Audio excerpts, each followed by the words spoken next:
Good morning, everyone, and welcome to the Township of Georgian Bay, Tuesday morning, June 2nd, 2026. And I'd like to call the Planning Council meeting to order at 9 a.m. And I've been reminded I should have my camera on while I'm doing it, so I have done so. Thank you. And in the spirit of reconciliation and full visibility, we wish to acknowledge the enduring relationship between Indigenous peoples and the territories they have traditionally occupied.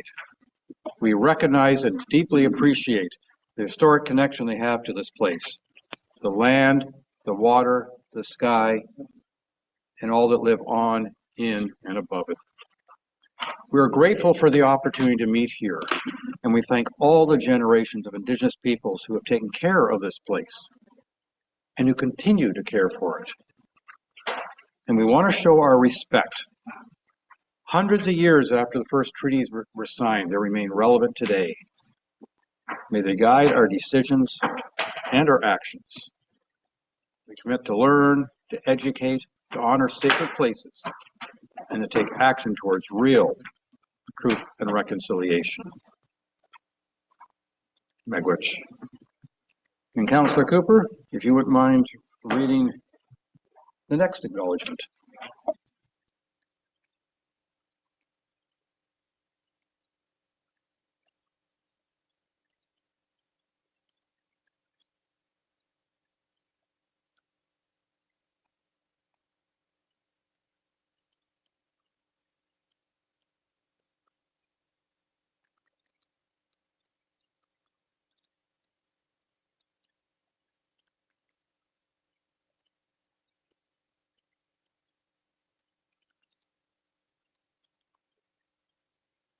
We all share. Do I have to start at the beginning again? I'll carry on. We all share a common interest in having a transparent, fiscally responsible and well-governed municipality. Council, the corporation, including its municipal staff, commit to serving with accountability, fiscal responsibility, environmental stewardship to create a service-oriented culture that focuses on helping and acting in the best interests of the community. There we go. Thank you. Thank you. Council, any declarations of pecuniary interest or conflict of interest or anything else we need to know before we begin? Heads shaking no. Madam Clerk, did we have anybody register for open forum? No, we did not. Thank you. Well, then we're going to go straight into the Municipal Act Public Meetings section of our agenda. This morning, there is a public meeting scheduled for 2 Shore Road closing applications. I will briefly summarize the procedure to be utilized for the meeting. First, the clerk will advise council as to when, how, and to whom notice of the public meeting was circulated for the proposed road closing being considered. Next, staff will advise of the purpose and effect of the bylaws and provide for any other information that is relevant to the applications, and staff will summarize any correspondence on file. From there, the public will have an opportunity to speak and provide comments to the bylaw being considered. Please be respectful of time and be concise with your comments. All commentators are requested to state their name and address. Council will then have an opportunity to provide comments for clarification. I now declare this meeting to be a public meeting pursuant to the Municipal Act of 2001 C-25 as amended to deal with the following proposed road closing bylaw. R24-07 for 13258 Georgian Bay Shore, Wendt. And with that, and there's also R25-07 for 200 Stewart Lake Road. Sorry about that. Now to the clerk. Notice of the public meeting was digitally published in a virtual newspaper and was sent to the abutting neighbors in close proximity to the property at least 30 days prior to today's meeting. All right, thank you for that. And with that, we'll start with our first application for 13258 Georgian Bay Shore. To our deputy clerk, please. Thank you, Mayor and Council. The report in front of Council today is to consider the closure and conveyance of a portion of the Shorewood Allowance located in front of 13258 Georgian Bay Shore. The application proposes to close and convey Part 2 on Plan 35R 28011 with a 126.31 meters of shoreline frontage. The purchase price has been calculated at $30,567.02 plus HST in accordance with the township's fees and charges bylaw. The intent of the request is to acquire ownership of the lands for potential future development. The application was circulated to external agencies and neighboring partners, and no comments or objections were received. Staff have reviewed the application against the township's policy and are satisfied that all requirements have been met, and there's no financial impact to the township. All costs are borne by the applicant, and the transaction will result in revenue.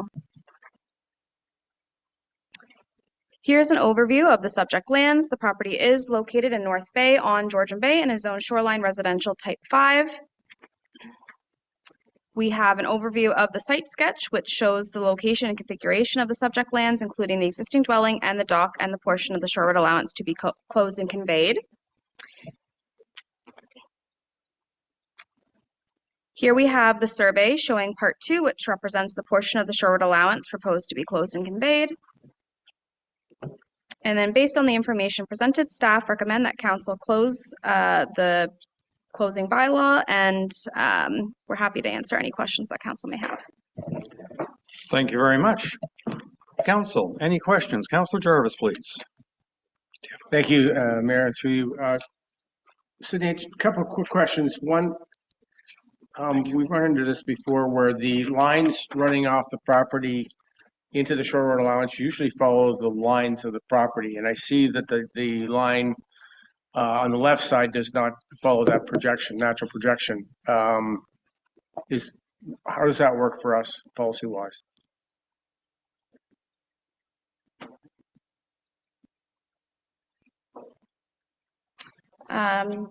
Through you, Your Worship, to Councillor Jarvis. Sorry, I'm just pulling up the survey here.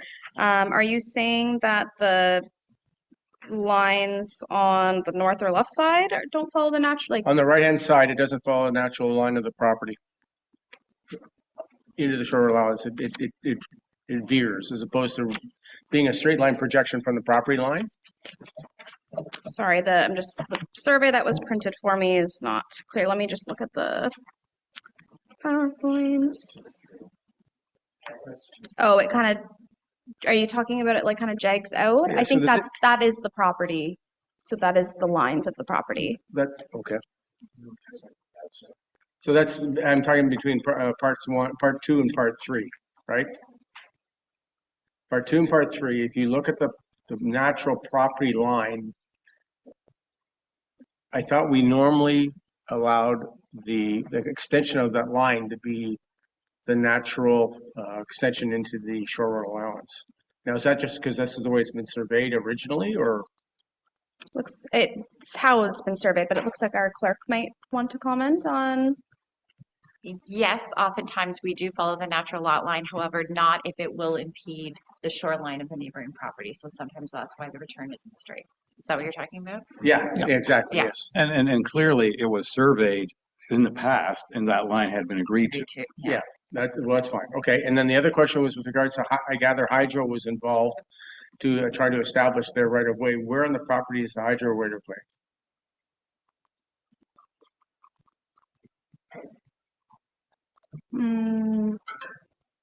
According to the background document, there was a delay in getting this process because of Hydro. Oh yeah, so the Hydro right of way is, I don't think it's like shown here on the survey. They're getting their own survey done, so we don't have it here. So we haven't received documentation from And we've Hydro had no, one. obviously there's no objection from Hydro on this. That's correct. Thank you. Any other questions or comments? Seeing none, I have moved by Councillor Jarvis, second by Councillor Predko. Be it resolved, the council passed the closing bylaw 2026-042 to stop up, close, and convey part of the original shore road allowance in front of broken lot 34, concession 13, being part 2, plan 35R 28011, formerly Baxter, now in the township of Georgian Bay, the district municipality of Muskoka, or 13258 Georgian Bay Shore Road, Georgian Bay Shore, for the purchase price of $30,567.02, subject to all applicable costs and fees being paid in full, and that council authorizes the mayor and clerk to execute any documents necessary to complete the conveyance. All those in favor? And that is carried. Thank you very much. All right. The next one is application R25-07 for 200 Stewart Lake Road. Again, to our deputy clerk. The application proposes to close and convey Part 1 on Plan 35R 28044 with 33.949 meters of shoreline frontage. The purchase price has been calculated at $8,215.65 plus HST in accordance with the township's fees and charges bylaw. The intent of the request is to maintain consistent ownership and control of the lands directly abutting the subject property. The application was circulated to external agencies and neighboring properties, and no comments or objections were received. Staff have reviewed the application against the township shore road allowance policy and are satisfied that all requirements have been met. There's no financial impact to the township, and all costs are borne by the applicant, and the transaction will result in revenue. We have an overview of the location map here. The property is located on Stewart Lake and is zoned shoreline residential type 1. We have an overview of the site sketch, which illustrates the location and configuration of the subject lands, including the existing dwelling, shed, septic, and the portion of the shore road allowance proposed to be conveyed, as well as the survey, which shows Part 1, which represents the portion of the shore road allowance proposed to be closed and conveyed. Based on the information presented, staff recommend that council approve the closure and conveyance of the subject lands and adopt the associated closing and deeming bylaws. Thank you. Thank you. Council, any questions or comments? Going once, going twice, and here comes a motion. Moved by Councillor Cooper, seconded by Councillor Graziano. Be it resolved, the council passed the closing bylaw 2026-043 to stop up, close, and convey part of the original shore road allowance in front of Lot 2, Concession 9, being Part 1, Plan 35R 28044, formerly Freeman, now in the Township of Georgian Bay, the District Municipality of Muskoka, at 200 Stewart Lake Road, for the purchase price of $8,215.65, subject to all applicable costs and fees being paid in full. And that council passed a deeming bylaw 2026-044, part of Plan M228, formerly Township of Freeman, now in the Township of Georgian Bay, the District Municipality of Muskoka, not to be a registered plan of subdivision for the purpose of the Planning Act RSO 1990 CP 13S50(3), and the council authorizes the mayor and clerk to execute any documents necessary to complete the conveyance. All those in favor? And that is carried. And that, I believe, closes the Municipal Act public meetings portion of our meeting, which means we're now going to enter into the Planning Act public meetings portion. This morning, there's a public meeting scheduled for 3 proposed zoning bylaw amendments and 1 official plan amendment. I'll briefly summarize the procedure to be utilized for the meeting. First, the clerk will advise council as to when, how, and to whom notice of the public meeting was circulated for the proposed amendments being considered. The clerk will also advise of the appeal procedures. Next, staff will advise of the purpose and effect of the bylaws and provide any other information that is relevant to the applications, and the clerk will summarize any correspondence on file. From there, the public will have an opportunity to provide comments on the amendments being considered. Please be respectful of time and be concise with your comments. All commentators are requested to state their name and address and sign in on the sheet provided. After the public discussion, the public meeting will be closed. Council will then have an opportunity to provide comments for clarification. I now declare this meeting to be a public meeting pursuant to Section 22 and 34 of the Planning Act to deal with the following proposed amendments. A, Official Plan and Zoning Bylaw Amendment File O26-05 and Z26-10 for 35 Curling Club Road. B, Temporary Zoning Bylaw Amendment Extension File Z26-05, Rock Crushing at Oak Bay Developments. And C, zoning bylaw amendment file Z 26-02 for 377B Macy Bay Road. To our clerk, please. Notice of the public meeting was sent by first-class mail to the respective owners and assessed persons within 120 to 800 meters of the property, subject to the proposed applications, and to those persons and agencies likely to have an interest in the applications. These notices were sent at least 30 days prior to this morning's meeting. Included in each notice was an explanation of the purpose and effect of the proposed applications and a key map showing the location of the properties or a description of the lands to be affected by the proposed amendments. Other relevant information may have also been provided. These circulations were all provided in accordance with provisions of the Planning Act and the Township of Georgian Bay Official Plan. Members of the public are advised at this point that unless they make an oral or written submission to council before council makes a decision on these applications, that any subsequent appeal to the Ontario Land Tribunal may be dismissed by the tribunal. Anyone who wishes to be notified of council's decision respecting the proposed zoning bylaw amendments must submit a written request to the planning department. Thank you very much. And our first official plan, our first item is the official plan amendment file and zoning bylaw file with regards to 34 Curling Club Road. And perhaps we'll let the clerk advise us of any correspondence before we turn that over to our planner.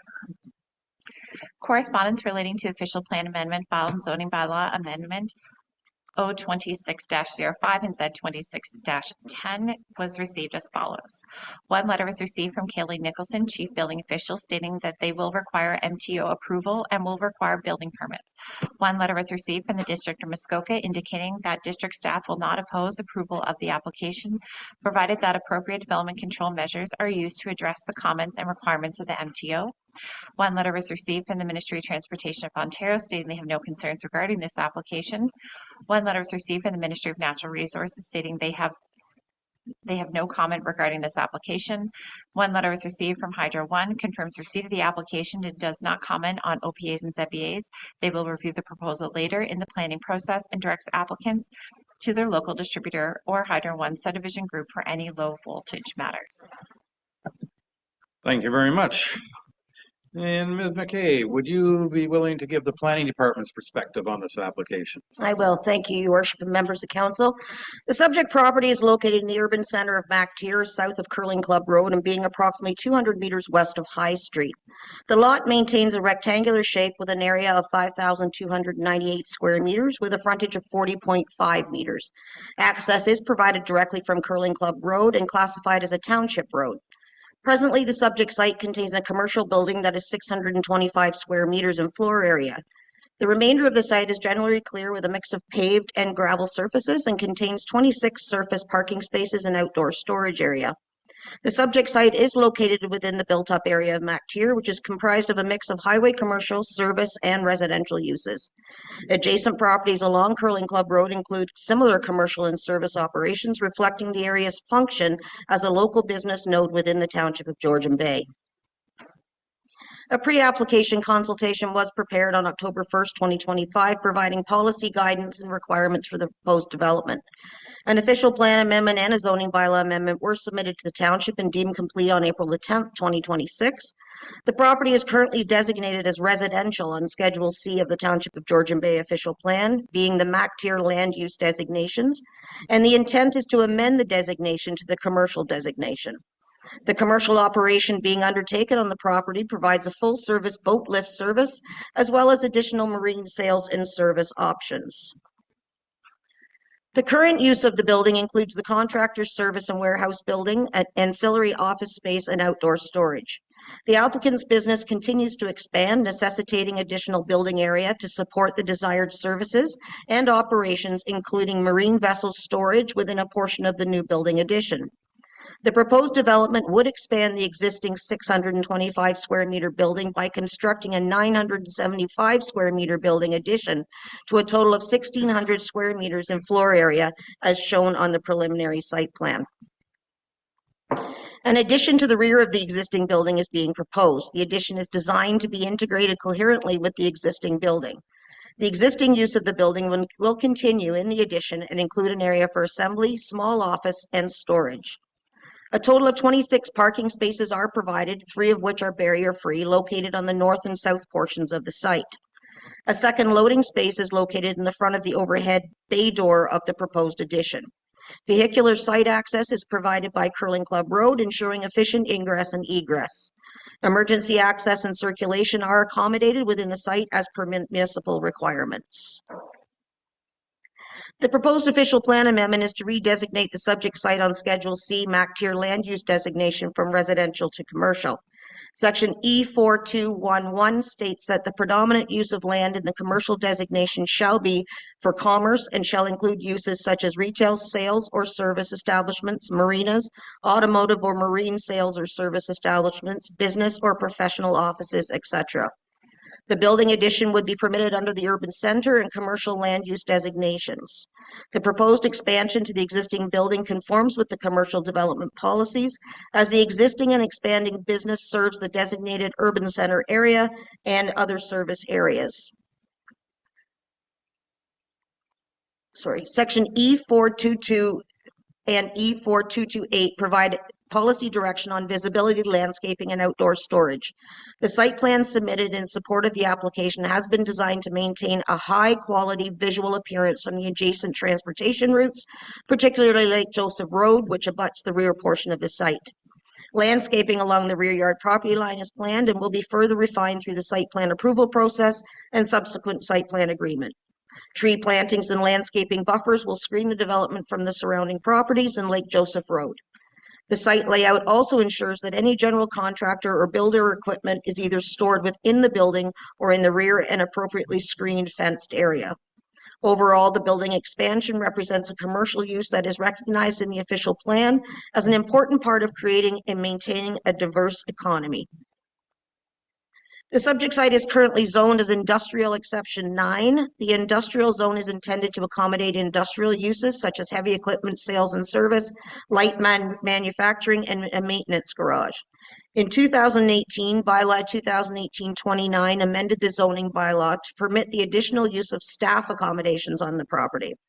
The existing and proposed use is not in line with the intent of the industrial zone, and as such, the applicant is requesting the subject site be rezoned to Marine Commercial Type 3 with an exception, with site-specific provisions to permit the proposed development. The proposed 26 parking spaces, 23 regular and 3 accessible, more appropriately reflects the functional need of the site, accommodates employees and occasional visitors. Site plan control is a tool under Section 41 of the Planning Act, which enables the municipality to exercise site-specific controls over development. Bylaw 2025-45 established that all lands, including the land covered by water, located within the corporate limits of the Township of Georgian Bay are designated as a site plan control area. The owner will be required to submit and obtain site plan approval and enter into an agreement with the township to ensure that the site plan and landscaping plan are followed and completed as presented. Once the site plan agreement has been registered on title and the site plan has been approved, the owner will be required to submit for a zoning certificate prior to the issuance of a building permit. The public meeting is only for the purpose of conveying information and gathering comments. The public meeting allows for ongoing dialogue with the public, agent, owner, council, district, and commenting agencies and special persons. Should the dialogue result in significant revisions of the development proposed by the application, an additional public meeting may be required under the Planning Act. Otherwise, the planning analysis and evaluation report with recommendations shall be presented to council at a future meeting after comments are addressed. Thank you. Thank you very much. Is the applicant or agent present? I see somebody prepared to go. Good morning, Council. My name is Eric Schetto. I'm here on behalf of Brad Hutchinson, the owner of 34 Curling Club Road, and I'm here to answer any questions. Looks like you guys explained it in full. That was a nice brief presentation. I'm sorry. I could go through the entire thing. I have the exact same speech here. I'm a great admirer of ditto presentations. Yeah. So thank you very much. So at this point, then, I'm going to turn it over to our keener, Councillor Jarvis, who wants to be the first each time, to start this conversation from the council end. Thank you, Mayor. Deb, I was a little confused. I thought the designation for this property was residential, but it's industrial, or is it both? Commercial. Or commercial, or is it a fairground? I don't know, what is it? It's designated residential in Schedule C, which is a schedule off of our official plan.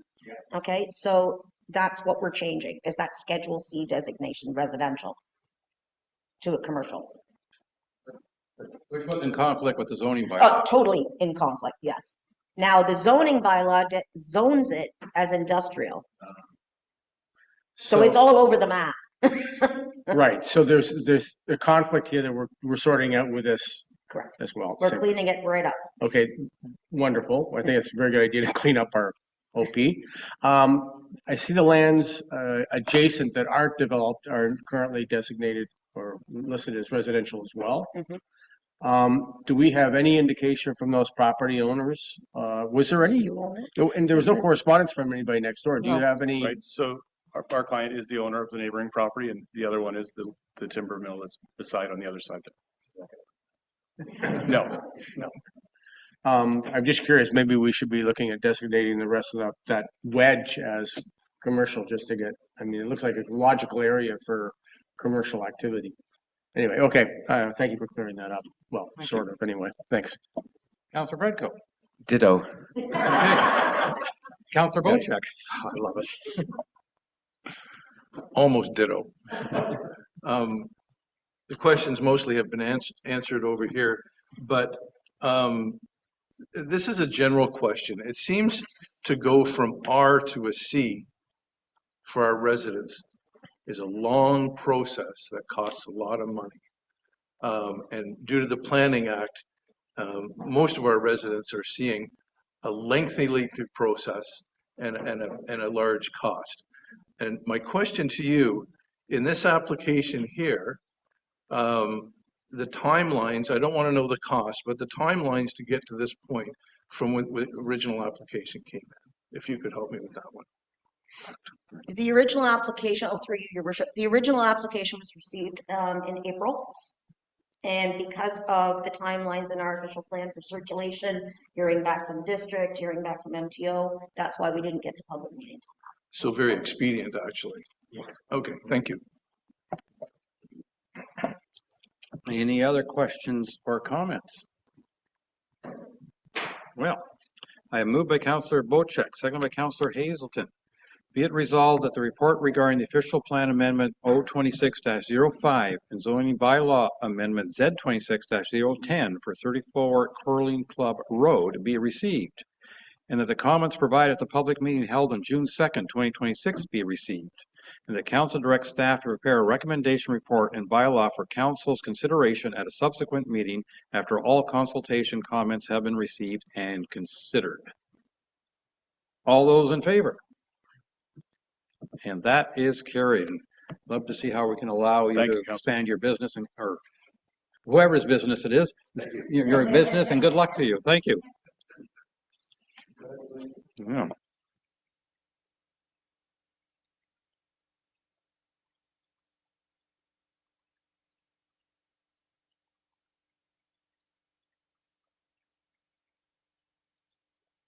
Microphone, please. Yep. Well, I have to start talking first. But thank you. Our next one is temporary use zoning bylaw amendment extension application Z26 for rock crushing by OBD Developments. To our clerk for correspondence, please. Correspondence relating to zoning bylaw amendment file Z26-05 was received as follows.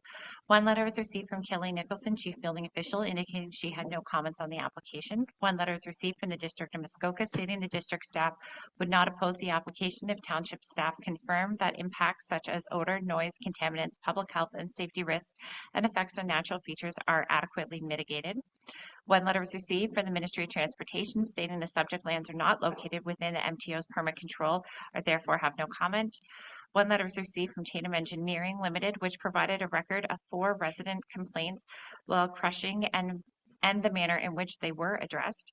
One letter was received from Hydro One, confirms receipt of the application, does not comment on ZBAs. They will review the project at a later stage and directs applicants to their local distributor or Hydro One subdivision group for any low voltage matters. Thank you. Mr. Whitlib, I believe you're the one going to give the planning department report on this file. Thank you, Your Worship.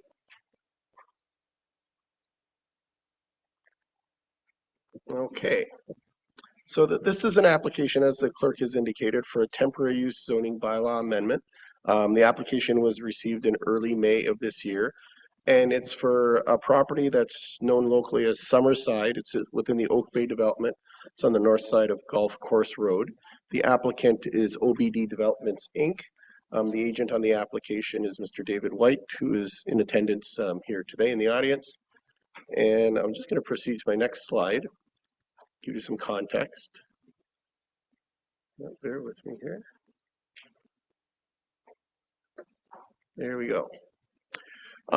So again, this is an application for an extension of a temporary use bylaw, and it's to permit the extension of rock crushing, which is already a permitted use on the lands, for an additional 3-year period, which would, if approved, end October 15th, 2029.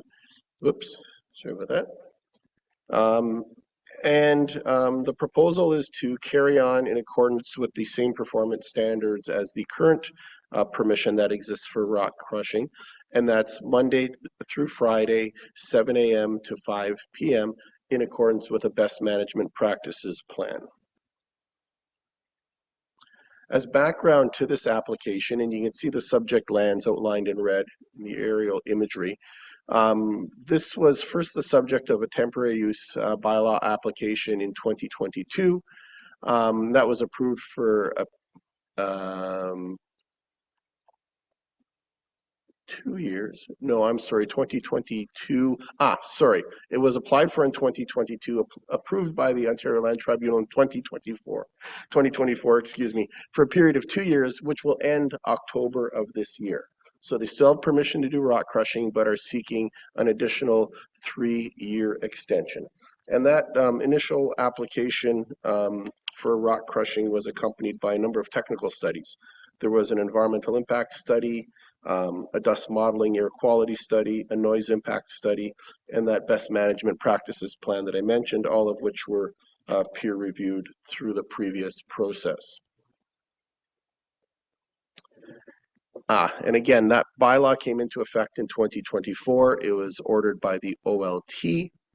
And again, the performance standards then, as are proposed now, are the same Monday through Friday, 7 a.m. to 5 p.m. in accordance with the best management practices plan. That plan provides for a number of elements, including air quality testing, monitoring, reporting on any complaints, mitigation for dust in the form of using water to spray, and no rock crushing is in effect below 4 degrees Celsius, at which point the usage of water becomes less And effective. before you move on, I assume that the October 15, 2025 is a typo. It should be 2024. Yes, that is line? correct. Thank you, Mr. Mayor. Bylaw 2024-094 came into effect in 2024. And the image on the right side of the screen just so it shows the zoning bylaw schedule that is attached to that amending bylaw. And it includes, there's sort of a dot in the middle of the property, and that's the approximate location of the rock crusher. So I mentioned that there were a number of initial environmental studies that were submitted and ultimately peer reviewed with the original application. This application for extension to the temporary use bylaw has been accompanied by a number of updates to those studies, all of which supported the original conclusions, mitigation measures, and implementation measures. And those include a planning opinion that has been submitted, a noise opinion, an air quality opinion, a summary of the rock crushing activities, documentation from the MOECP regarding an amendment or extension of the Endangered Species Amending Agreement, so it would remain in effect for the duration of the proposed rock crushing, and a copy of the Oak Bay Master Plan, which is a document that's publicly available. Just a bit of context in terms of the applicable policies and legislation. So Section 39 of the Planning Act allows for temporary use bylaws. It was under that section that the original temporary use bylaw was passed. Section 39.3 specifically allows council to grant further extensions for a period of not more than 3 years each. And the request again is in this case is an extension for 3 years, which would take us to the middle of October 2029 if approved. The lands are in the urban center of Port Severn, as identified both in the Muskoka official plan and the Georgian Bay official plan. There are a couple of natural constraints affecting the property, and those include species at risk. The subject lands in the broader surrounding area are known to be the habitat of the eastern fox snake.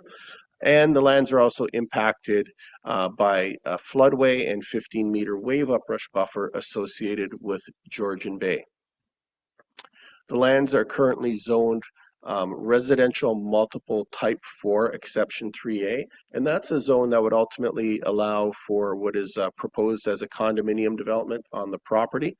But affixed to the zoning is a T representing the current temporary use bylaw that is in effect. And the lands are currently unserviced, although they are intended, future development is intended to be serviced by public sewer and water. And the lands front onto a municipal public road, being Golf Course Road.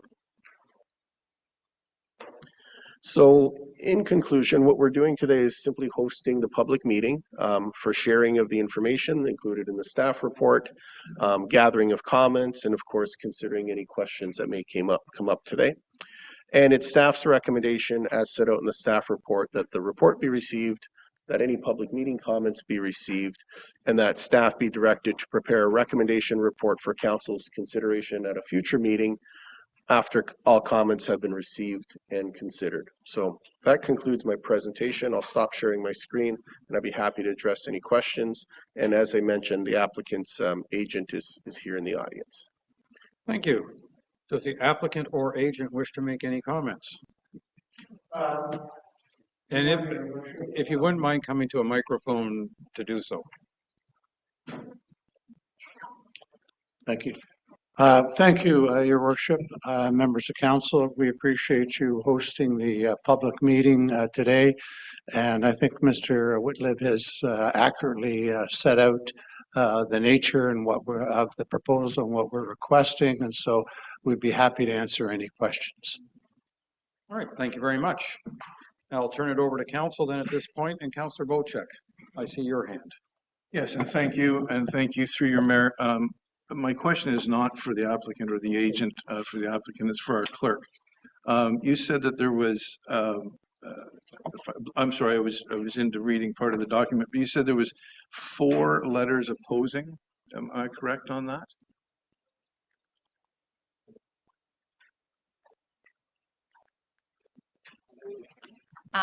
One letter was received from Tatum Engineering, which provided a record of 4 residents' complaints while crushing and the manner in which they were addressed. Okay. Normally when we look at applications, if there's complaints, I believe we get the names or the resident address of where the complaints came from. And what I'm getting at is that my family owns the closest property to the rock crushing and have a newborn baby, et cetera, et cetera. So I'm just wondering if one of those letters was from part of my family, I should be recusing myself and calling a conflict of interest. I don't have those names. The complaints were sent directly to Tatum Engineering, who were responsible to responding to complaints at the point of when the crushing was taking place. So there was a concern while it was taking place. So I don't have the names of any of those individuals. You're in the report.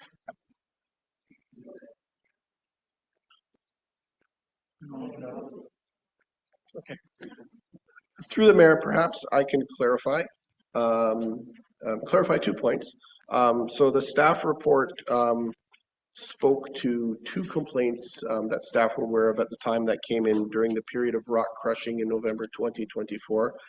That is incorrect. In fact, there were 4 complaints recorded during November 2024, and that was attached to the additional correspondence that was forwarded to council, and I can provide those names. They are a matter of public record.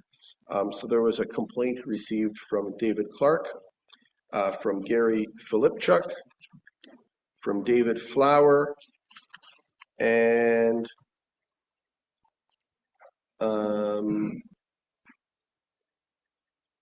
Katie Mandeville. Those are the 4 complaints. Thank you. My reason for asking that was just because the property values would probably change with this rock crushing, and I didn't want to be a part of this meeting if there was going to be any change to property values that involved my family. So I will stay in the meeting. Thank you. With that, Councillor Jarvis, please. Yeah, just a point of clarification, I guess. No rock crushing took place in 2025? That is correct.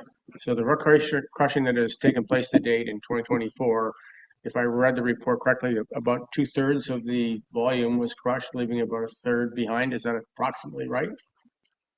That's my understanding. Yeah. So the idea would be to take that 1/3 and just hold it over and include it with the further rock crushing that's going to take place within this extended period of time. That's correct. Yeah. Okay. I'm curious. It seems to me that we being the developer, wants to try and get all the rock accumulated before going through the crushing process. In 2024, about 23 metric tons were crushed. Does that sound right? That's correct. Okay. And leaving about 12 or something like that. With the capability to, so my assumption from that is you guys can crush about 23 metric tons in a year based on the schedule that's been provided to you by the OLT. Have I got that right, or could more be crushed and it just wasn't done? More could have been crushed except for the weather. There is a weather constraint, and so they got shut down by cold weather in 2024. And there's 7.5 metric tons that didn't get crushed. That's okay. That's the stuff that's going to be held over until the other stuff is accumulated. That's correct, sir. So why don't we, is there, I guess it's a technicality, but I'm curious to know why we just don't, we close off the current rock crushing permit and then wait till the stuff's accumulated and put an application in for, a permit to crush what accumulates over the next few years, because obviously the ongoing process, I'm sure, is rather disturbing to the residents in the area, and maybe it'd be nice to get it all done in sort of one period of time, say 2028 or whatever the heck it is, towards the end of that 3-year period. Or is there a problem with closing off and then reopening the rock crushing application? Thank you. Through the mayor. So I'll speak to sort of the procedural side of things, and perhaps the applicant's agent may have some insight on the operational side. But yes, when a temporary use bylaw is in effect, procedurally it'd be more appropriate to do what these applicants have done, and that is to apply for, if they know they're seeking to do additional crushing and seeking an extended period of time, it makes sense to apply for that extension before the current bylaw expires. So that's simply what they're doing in this case. I mean, is there a cost differential? I mean, if we shut this one down and let it naturally expire and then they reapplied, I understand what you're saying, but is there, in my mind, what's the cost difference between what I'm suggesting, which is let this one expire and then reapply when all the rock's accumulated and you need it crushed, as opposed to putting it in the extension that we're talking about? Through the mayor. So there, in terms of the township's application fees and process, there is no cost difference. However, the Planning Act provides for the ability to apply for an initial application for a temporary use bylaw. And then it allows one to provides for the ability to apply for extensions. So it really doesn't matter to staff, I guess, procedurally, if the current temporary use bylaw expired and then the applicants applied, it would be a new temporary use bylaw, but it really doesn't matter from staff standpoint. But process wise, again, it's appropriate whenever you're dealing with something that's about to lapse, that an applicant make the application before the lapsing occurs. With the mayor's indulgence, just a further follow-up on this. So what I'm getting at is if we leave this, we approve this temporary use bylaw for an extension of 3 years, it leaves it open for the applicant just to continue crushing now through the next 3 years as they deem fit. I mean, it may not work. They may wait till the final year of the 3 years. I don't know. But wouldn't it be better for the residents, the people that are affected by this, to have sort of a specific time that the rock crushing is going to take place, like the final year of this 3-year extension, as opposed to, just randomly through the next 3 years? I mean, I wouldn't want to be near that. I gather it is an inconvenience for the people that are close to the rock crusher, and that's where my concern is. So my preference would be, I think, from the standpoint of the residents, that we give them a certain specific window that the rock crushing will take place, than just to say, okay, over the next 3 years, it may or may not take place. And it makes it, what's the word I'm looking for? It just leaves things, people sitting there on the edge of their seats wondering one day or the next whether they're going to have to deal with rock crushing. Through the mayor, if I may, if we're looking for a word, perhaps Councillor Jarvis is, on behalf of the residents, seeking some predictability. The way I described it. Thank you. That's not something staff can speak to. Again, perhaps the applicants have some insight as to what their schedule may look like. Would you mind? I mean, that's my concern is to the residents. You know, you got 3 years, no predictability of when it's going to take place over those 3 years. Maybe there is some from your perspective, and maybe that's what we should be nailing down the period of time that they will be doing the rock crushing for the residents' benefit. Thank you. I think I appreciate your concern, sir, and the difficulty for the operator is the timing of the crushing is determined by dates approvals that are received, the servicing that you can actually get done as far as site preparation, road preparation, servicing trenches and that type of thing. What we anticipate is that the approvals will be obtained in this year, 2026. Servicing of Summerside will take place in next year, 2027. And then the crushing of all of the Summerside material, which is estimated to be about 34,000 tons, plus the 7,500 tons that have been left over, that will all be crushed in one crushing session in 2028. That's the schedule. Now, the bylaw is quite specific to this site, and the siting of the material, the siting of the crusher, the timing of operation, the weather conditions when operations are allowed. So there are a lot of restrictions set in for the benefit of the residents.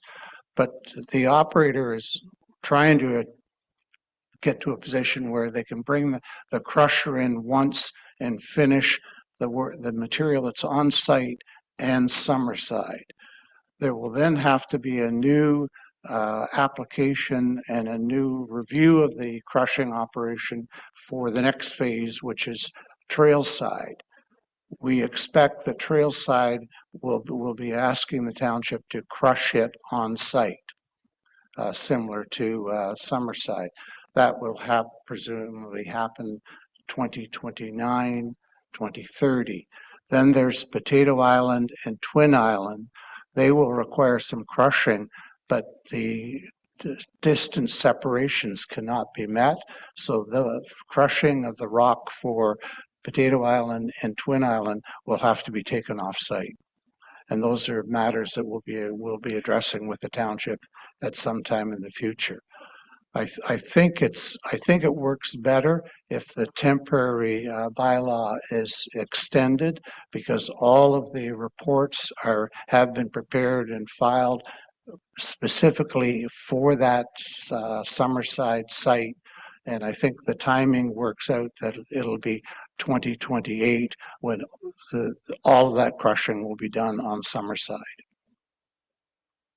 Two further comments, or have I gone too far on this? You've gone too far. We gotta let others have Okay, a turn. Councillor Cooper, please. This isn't a ditto, but it'll be quite short, I think. For Derek, I'm just wondering, there's a wave uprush 15-meter setback in your report.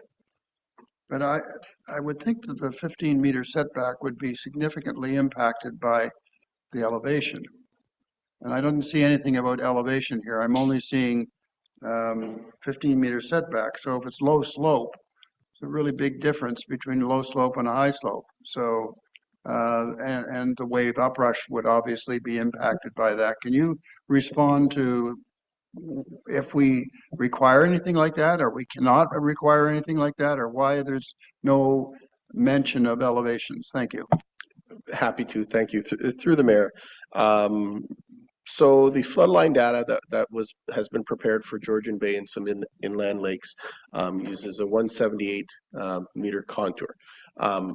That is the floodline, and that is specific to elevation. And that's a sort of picture a red line paralleling the coast based on elevation. However, Councillor Cooper is correct. The 15-meter buffer is just that. It's a 15-meter offset, the 15-meter line that parallels the flood line that does not take into account elevation. So it's a rather arbitrary buffer. Where that would come into effect in the case of the Summerside site and its future development, and this is something that Oak Bay's team is aware of and would be addressing through the future planning analysis related to the development site, is when it comes to the future townhouse development. It would not impact this rock crushing temporary use bylaw or the location of the rock crusher, but it will be a consideration in terms of, you know, the siting of future townhouses on that site. So I'm gaining a little bit of comfort, even in the meantime, in that you said that it's 15 meters back, I believe, from the 178 high water mark, effectively, on Georgian Bay. So that's fairly significant, although a steep slope would be much better than a low slope, as is my point. And just wanted to draw that to your attention. Thank you. And obviously you considered that. Thank you. Councillor Hazelton. To you, sir, if I may. I understand that Oak Bay has a gag clause in their contracts for all their residents, preventing them from complaining anything about Oak Bay. Does that apply to this rock crushing? I have no idea. I'm not familiar with any requirements that they have in their documents. Okay. My concern is that the gag order that we already know about for all residents prevents them from complaining about anything at Oak Bay, and perhaps that's why there's been very few complaints. The complaints that have come in, the names that you've listed, are non-Oak Bay residents. They are surrounding residents who aren't impacted by the gag order. I'm just wondering, do we have a real picture of the concerns of the community because of this gag order? The concerns of the community were addressed at the OLT hearing, and the residents participated in the hearing. And so the residents did have input when the bylaw was first proposed and approved. And I would think if those residents had any concerns, they would have been here today or would have, corresponded with the township.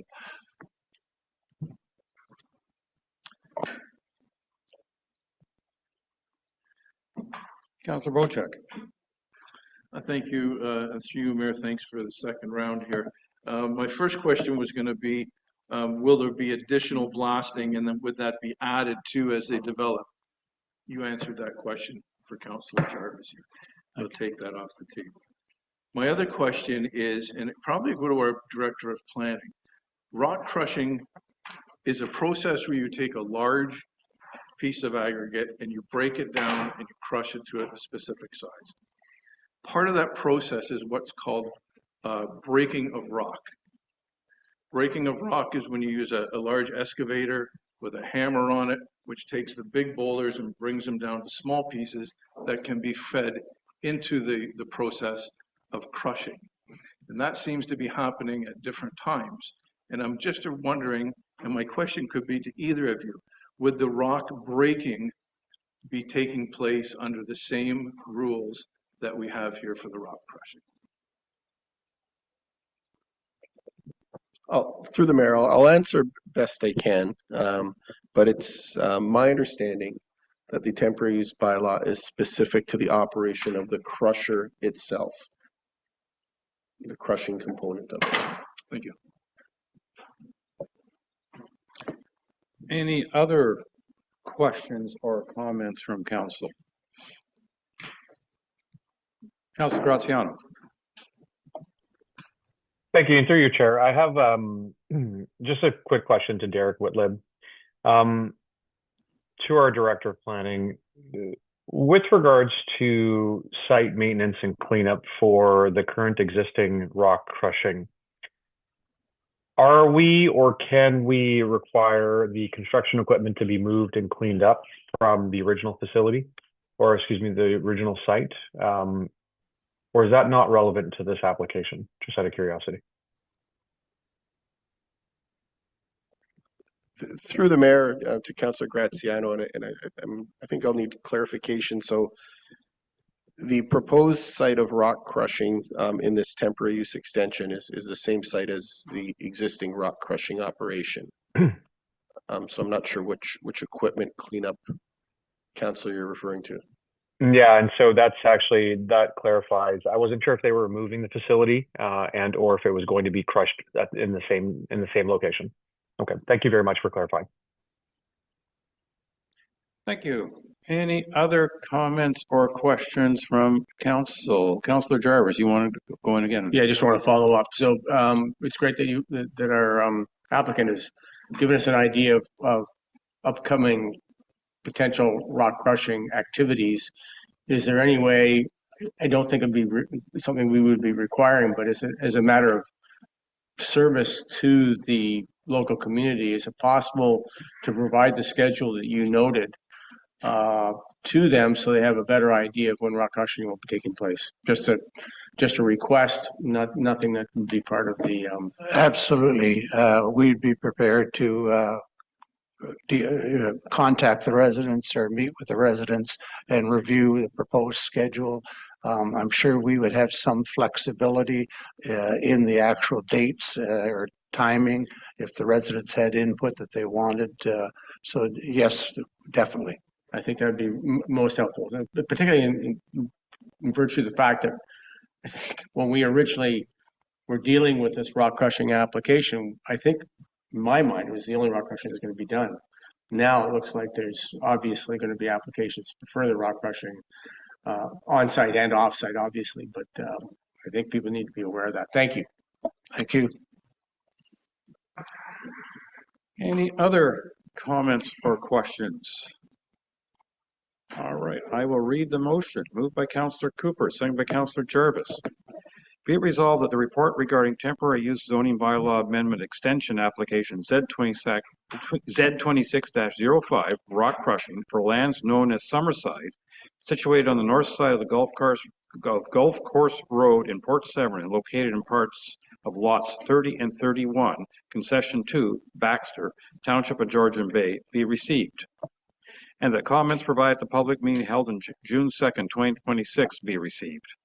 And the council directs staff to prepare a recommendation report and bylaw for council's consideration at a subsequent meeting after all consultation comments have been received and considered. All those in favor? And I have enough hands that is carried. Thank you. All right. And our final. Thank you very much. Thank you. Our final is for zoning bylaw amendment file Z26-02 for 377B Macy Bay Road, and to our clerk for correspondence, please. Correspondence relating to the zoning bylaw amendment bylaw Z26-02 is received as follows. One letter is received from Kaylee Nicholson, Chief Building Official, stating that a consent condition will require sewage systems meeting OBC standards for each property with an existing dwelling. One letter was received from the District of Muskoka, stating they are not opposed to the proposed application and look forward to providing formal comments on the related consent applications once they are circulated.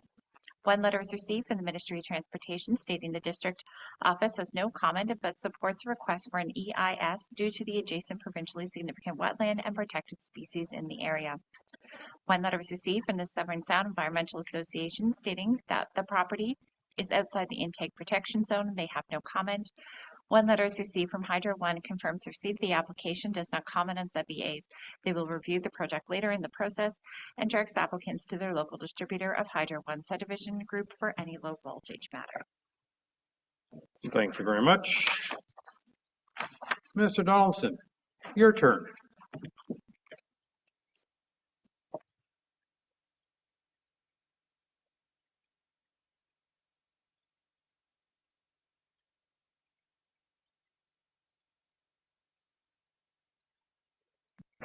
Thank you, and through you, Mayor. Zoning bylaw amendment application Z26-02 was approved at the April 14th, 2026 Planning Council meeting to rezone a small portion of the property from the Tourist Commercial Type 2 zone to the Shoreline Residential Type 5 zone. After Council approved the application and passed the amending bylaw, it was understood that the Shoreline Residential Type 5 zone does not permit any further division of land for the purpose of lot creation. The Shoreline Residential Type 5 zone was established to accommodate a wide range of property and land use configurations that do not align with standard shoreline residential zones, including residential compound uses such as the existing use of the subject lands. The application is returning to Planning Council for consideration of a rezoning to the Shoreline Residential Type 1 zone, which permits lot creation with a minimum lot area of 4,000 square meters and a minimum lot frontage of 60 meters. The effect of this application is unchanged from what was previously approved, being the further division of land for the purpose of creating 4 shoreline residential lots by way of a future consent application. Given this unique scenario in which zoning requirements were not identified in the early application stage, the public meeting and recommendation meeting are being combined into a single meeting today to expedite this rezoning process. As mentioned, after rezoning the lands from Shoreline Residential Type 5 to Shoreline Residential Type 1, the subsequent consent applications can be brought to the Committee of Adjustment for the purpose of creating 3 new residential parcels, 1 retained residential parcel, and 3 easements to provide access to the newly created parcels from Macy Bay Road. These parcels will be oversized as per the Shoreline Residential Type 1 zone requirements and the Township official plan policies. The appropriate consent applications for the creation of the proposed waterfront residential parcels and corresponding easements have been submitted to the Planning Department. These consent file hearings are scheduled for the June 5th Committee of Adjustment meeting, pending the resolution of the file before you today. To briefly refresh your memory, the applicant has submitted an EIS that contemplates the entirety of the development proposal, including the subject zoning bylaw amendment, the subsequent consent and easement applications, and the extension of the existing driveway and potential future development of the newly created parcels. The EIS found that the most of the potential impact from the development will be concentrated on open rock areas. No significant negative impact on the provincially significant wetland is anticipated, and the proposed future development will be outside the 30-meter setback from the wetland. Please note that the applicant has also submitted a functional servicing report, a hydrogeological assessment, a geotechnical investigation report, and a stage 1 and 2 archaeological assessment that are all in support of the rezoning and future potential development of the lands. As defined in the provincial planning statement, the subject property is located on rural lands. Section 2.6 of the PPS identifies resource-based recreational uses, residential development including lot creation, where site conditions are suitable for the provision of appropriate sewage and water services as permitted uses on rural lands. The proposed zoning change will be in keeping with the existing character of the area, rezoning the lands for future locally appropriate development. No development is included in this application as the amendment will simply correct a previously approved zoning bylaw amendment for locally suitable residential uses. However, the corresponding functional servicing report and hydrogeological assessment confirms that private servicing for 4 individual lots is feasible. The subject lands are designated waterfront under the district and township official plans. Resource-based recreational uses, including low-density, single-unit residential dwellings and limited year-round low-density, single-unit residential development are permitted uses in the waterfront area. The proposed zoning maintains the intended shoreline development pattern by ensuring one development per lot in a linear configuration along the water's edge, thereby reinforcing the established form of development in waterfront areas. The scale, density, and configuration of the future lots is compatible with the existing and surrounding shoreline development, ensuring that the character of the area is maintained. The lands are designated waterfront. The lands are designated waterfront under the Township of Georgian Bay official plan and are not located within any coastal waterfront or inland waterfront community areas. Legally existing residential uses as well as new single detached residential uses are permitted in this designation. Planning staff have completed a detailed analysis of the application and believe that the application is in conformity with applicable policy documents. Staff are recommending that council approve revised zoning bylaw amendment application Z26-02 and enact the amending bylaw. Please note that a condition of approval for the subsequent consent applications will require the owner to enter into a consent agreement with the township. That will in turn require the respective future owner of each lot to enter into a site plan agreement with the township. These site plan agreements will ensure that the EIS recommendations are fulfilled prior to, at the time of, and thereafter any future site alteration or development. Thank you. Thank you very much. Is the applicant or agent present? The applicant and agent are both online. And do either wish to make any comments with regards to the report? Good morning. My name is Miriam Vasny. I'm the planner for the owner of the property, Mr. Rennie Bidno. And Mr. Bidno is also available for any comments or questions that the council members may have. I think Andrew portrayed the revised zoning bylaw accurately. And so if you have any questions for myself or Mr. Bidno, we are here to answer them. Thank you very much. And I'm not aware of any members of the public who made any comments, so I'm going to turn it over to council, and we'll start with Councillor Bocek, please.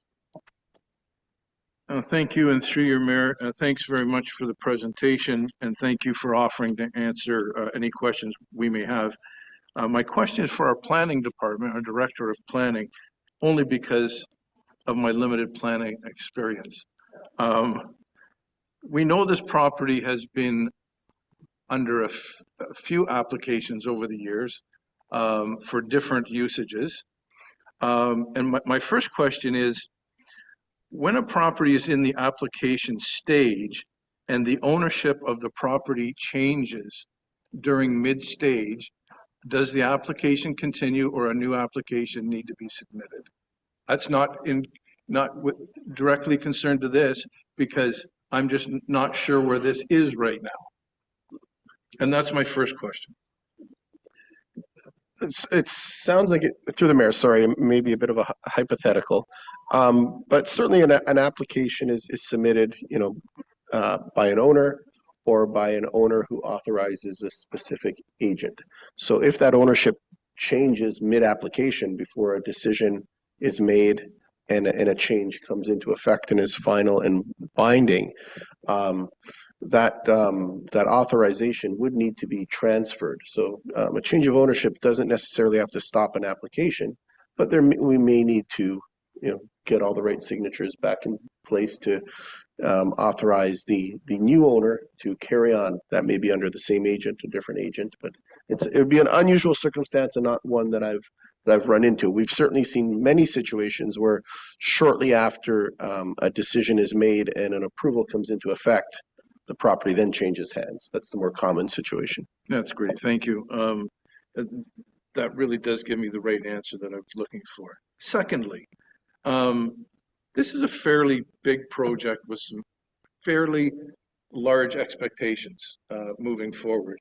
And my understanding of the Committee of Adjustments, it is for applications considering for very minor variances or minor adjustments in when it comes to planning or zoning.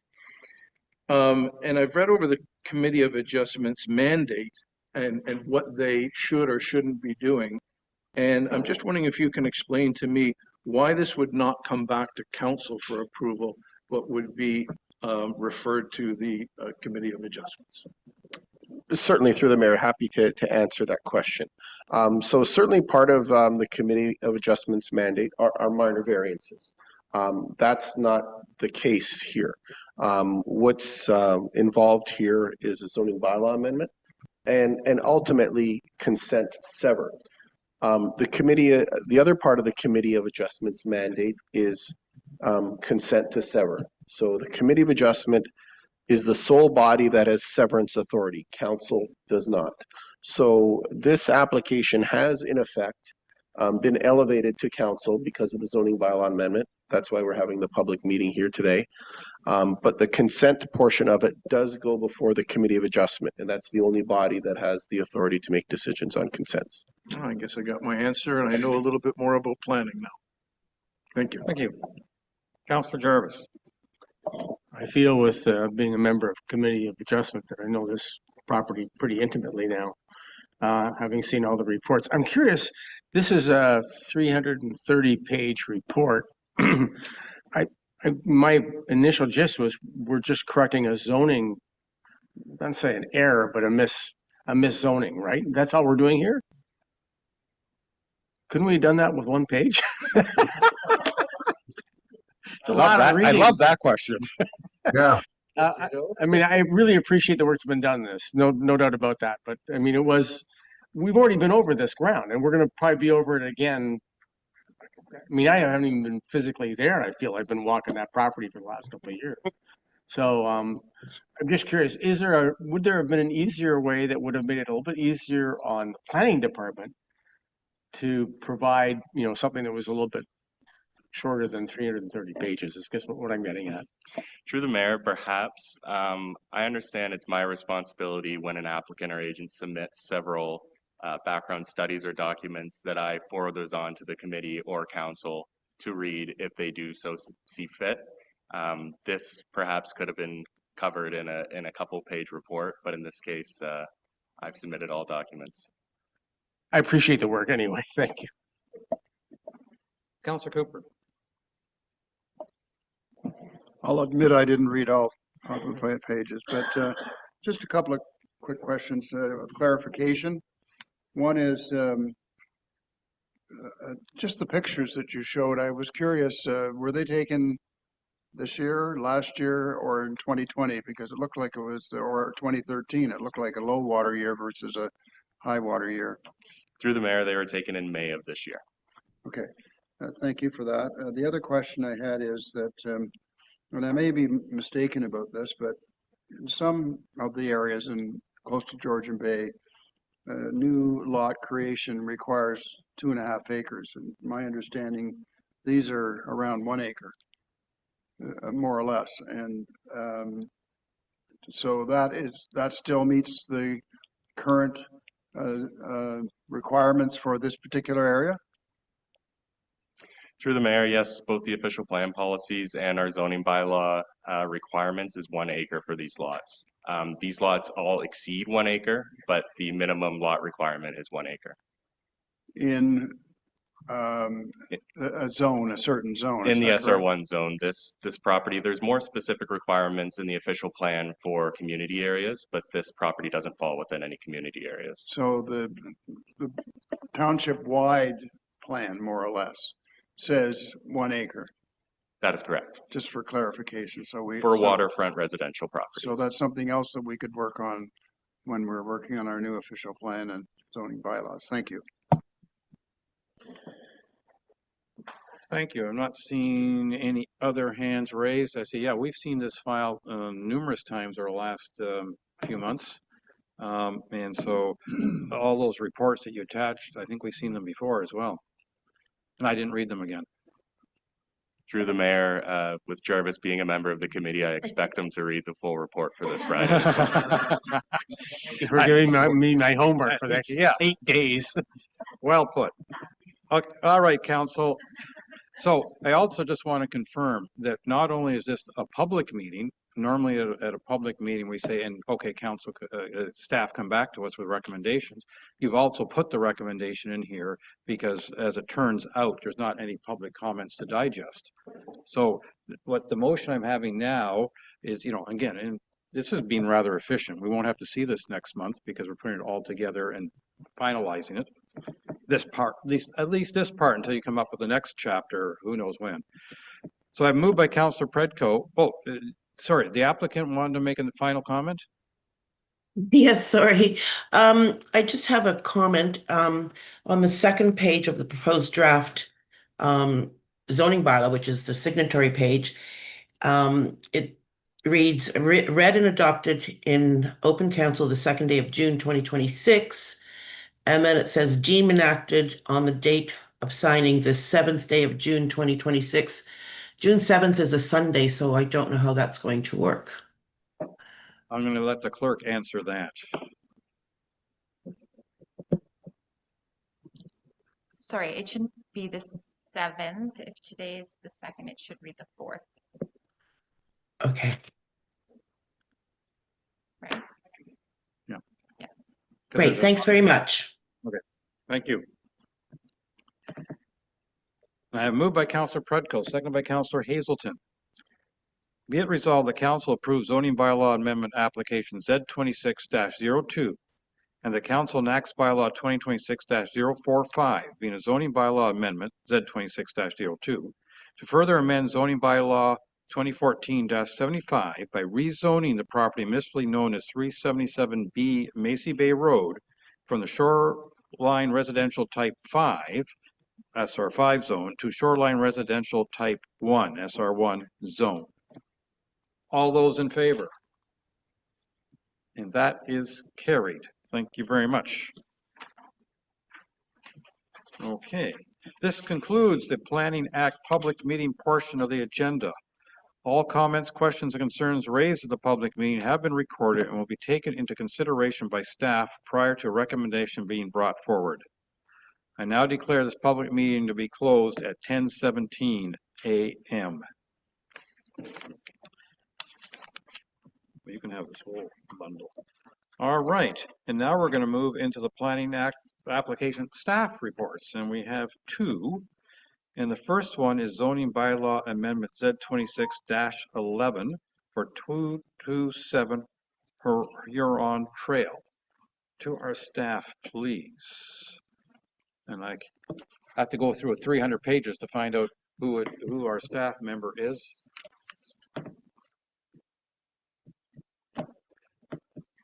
Ms. Shania, please go ahead. I mean, you don't have a last name there. Thank you, and through the mayor.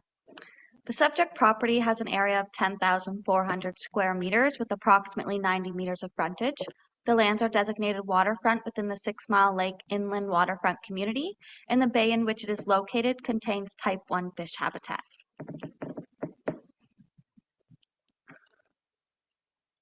On April 8, 2025, Council approved zoning bylaw amendment application Z2414 and passed bylaw 2025-33, which rezoned the lands to a 6 Mile Lake residential exception 65 zone with a holding provision. The purpose and effect of this bylaw is to facilitate the construction of a dock having an increased length of 16.2 meters, whereas 10 meters is permitted, within a fish habitat type 1 zone, whereas a setback of 5 meters from a fish habitat type 1 zone is required. Through this zoning bylaw amendment, Z2611, the applicant is proposing to remove the holding symbol. The condition for removal is approval from the Department of Fisheries and Oceans Canada is received. The applicant received approval on January 17th, 2026, which forms attachment 1 of the associated staff report. In accordance with Section 18 of the Township Zoning Bylaw, Council may pass a bylaw pursuant to Section 36 of the Planning Act to remove the holding symbol once applicable requirements have been met.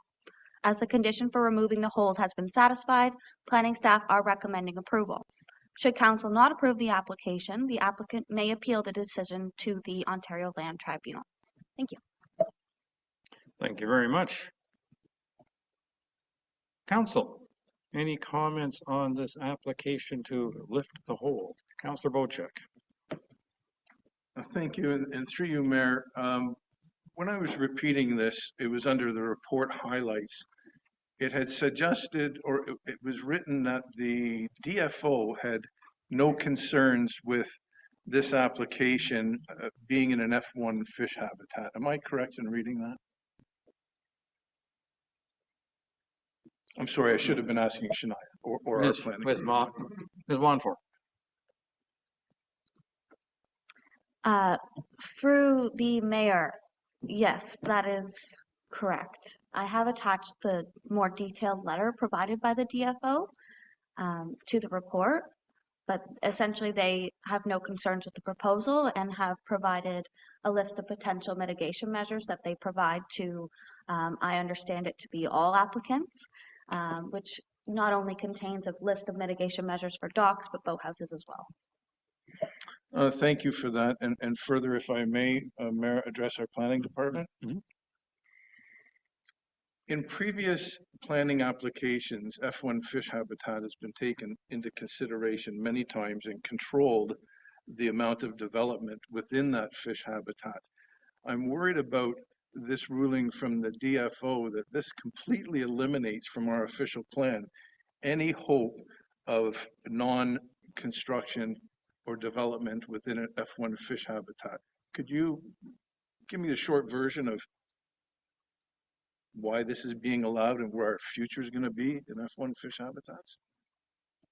Through the mayor, to provide some background information, a detailed environmental impact study was prepared and peer-reviewed by the township's environmental consultants for the original zoning bylaw amendment application. So that was also provided to the DFO. Okay, you would think it would become a fish habitat type 2 if they're going to make the changes to the rules, but I'm satisfied with that for now, and I'll deal with this a little later. Thank you. Thank you. Does anybody else have any comments or questions on this application? Seeing none, I have moved by Councillor Graziano, seconded by Councillor Bocek. Be it resolved, the council approves zoning bylaw amendment application Z26-11 and the council enact bylaw 26-046, being a zoning bylaw amendment Z26-11 to further amend zoning bylaw 2014-75 for the lands legally described as Lot 3 on Plan M638, part of Lot 19, Concession 10, formerly Baxter, now in the Township of Georgian Bay, District Municipality Muskoka, and municipally known as 227 Huron Trail, to remove the holding H17. And that bylaw 2026-046 take effect upon the Ontario Land Tribunal decision date regarding bylaw 2025-053, housekeeping zoning bylaw in the matter of OLT-25-000597. All those in favor?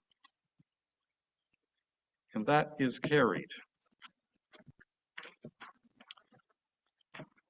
And now we're going to go to official plan amendment file O23-05 and zoning bylaw amendment file Z23-09 for 129 Millard Drive.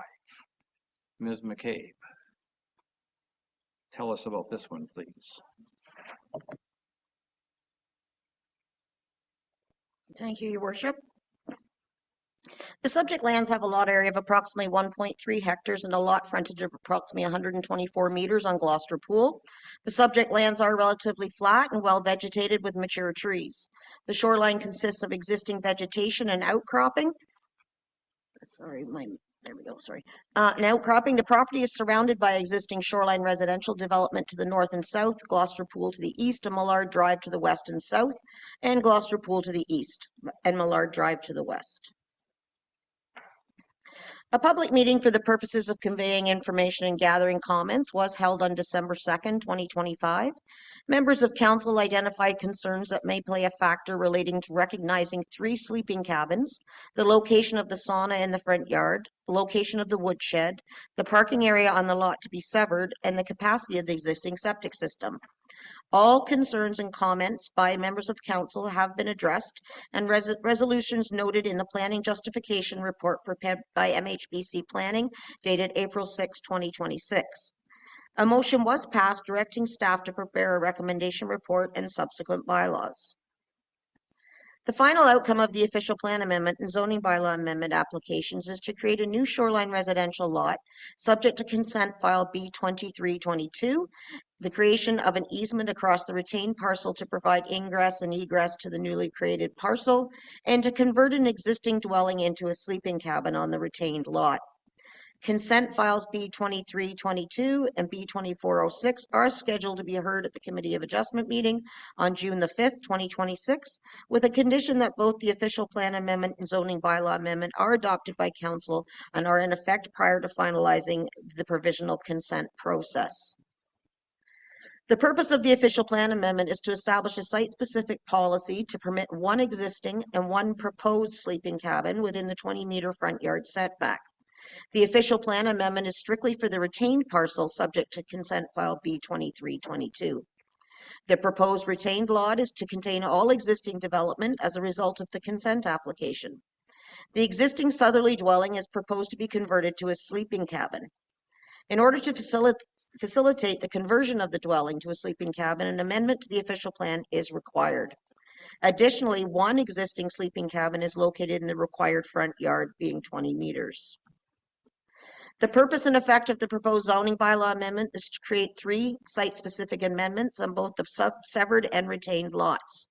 The amendment is to recognize 2 sleeping cabins, including the maximum floor area and front yard setback of the cabins on the retained parcel. And the amendment is to recognize the minimum lot frontage, reduction in the minimum front yard setback, parking area location, interior side yard setbacks, and shoreline structure area on the newly created parcel. There is also an area that will be rezoned from the SR1 zone on the severed parcel to an EPW exception zone as a result of the scoped environmental impact assessment that was completed by Azimuth Environmental and peer-reviewed by Hutchinson Environmental. So at the public meeting, as you know, a number of concerns were actually raised by both council and a neighboring property. So the neighboring property's concern was in regards to the parking area. So the owner of this lot has agreed to establish a parking area on the severed lot that is located behind the dwelling, and a parking area has been included and identified in the revised zoning bylaw amendment and also on the updated site plan.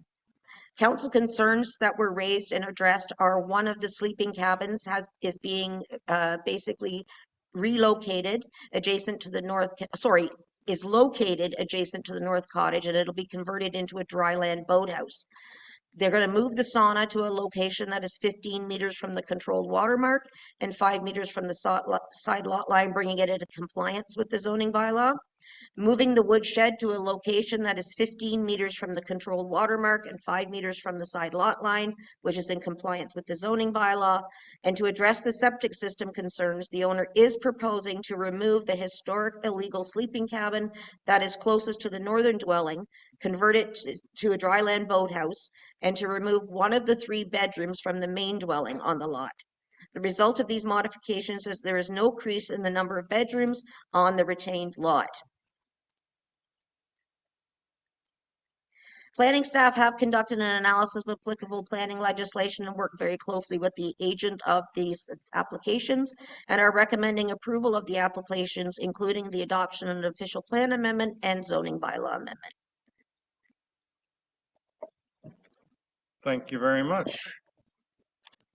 Council, comments or questions on this particular application? Councillor Jarvis. I feel like I'm in Committee of Adjustments. Sorry, guys. Deb, on the page in the report that shows lands to be rezoned from SR1 to SR whatever, lands to be rezoned from SR1 to the other SR1 zone, and then lands to be zoned SR1 to EP. So I'm looking at the picture that's been given there, and what's to be rezoned from SR1 to EP looks to me to be exactly the lands that are being proposed for development.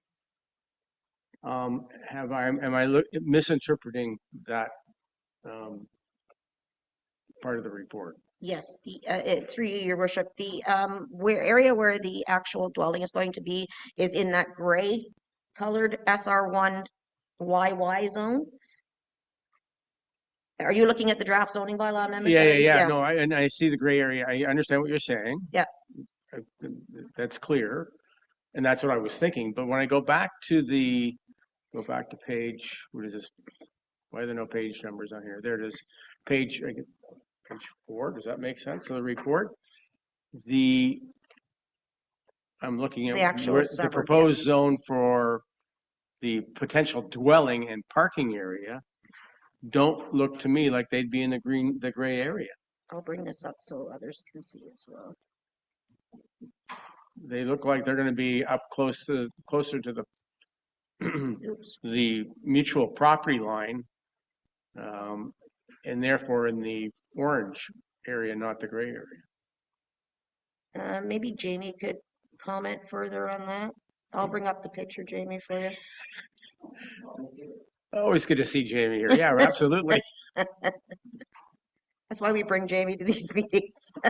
I think, through your worship, I think when you're talking about this map at the back here, I think Go back 2 pages on to that one.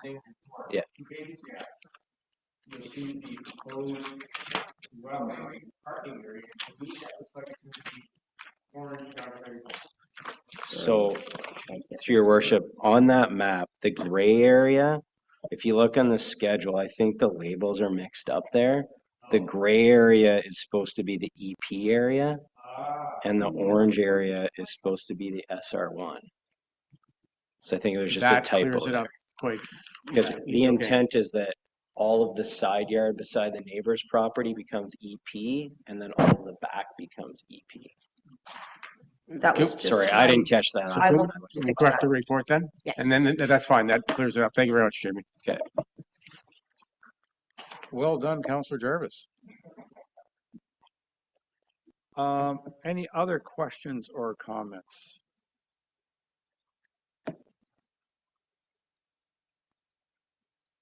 I'm going to read the motion. Moved by Councillor Hazelton, seconded by Councillor Bocek. Be it resolved, the Council enacts Bylaw 2026-047, being a bylaw to adopt official plan amendment number 29, 023-05, to further amend the Township of Georgian Bay's official plan by adding site-specific policy F.3.3.6.2.6 to permit 2 sleeping cabins in the required shoreline or front yard setback as defined by the Township zoning bylaw on the lands municipally known as 129 Millard Drive. And that Bylaw 2026-047 adopting official plan number 29 be forwarded to the District Muskoka for approval. And that the Council enacts Bylaw 2026-048, being a zoning bylaw amendment Z23-09, to further amend zoning bylaw 2014-75 by rezoning the property municipally known as 129 Millard Drive from shoreline residential type 1 SR1 zone to a shoreline residential type 1 exception SR1-85 zone and a shoreline residential type 1 exception ZR1-85 zone. You're repeating that.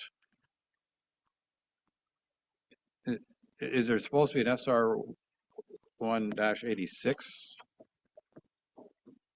I'm just double checking the. I feel like I'm repeating myself. Sorry, I didn't catch that earlier.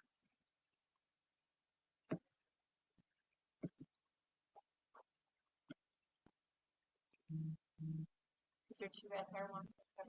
Okay, so we'll make that an 86. I feel much better now. Thank you.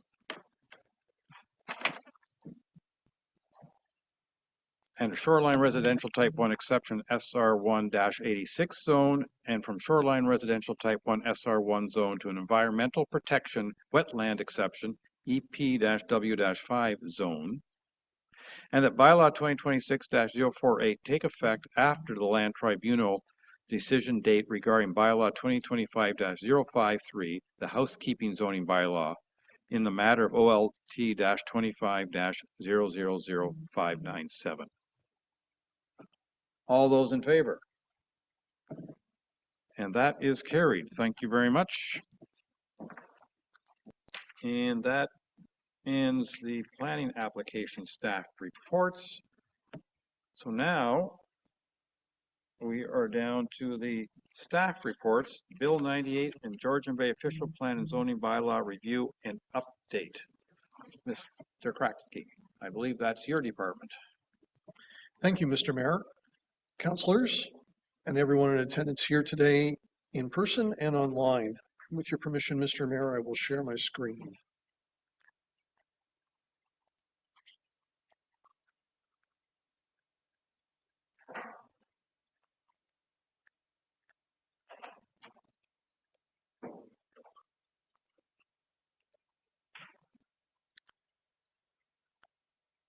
Bill 98 and our official plan review and zoning bylaw review and updates has been an issue that has developed very quickly.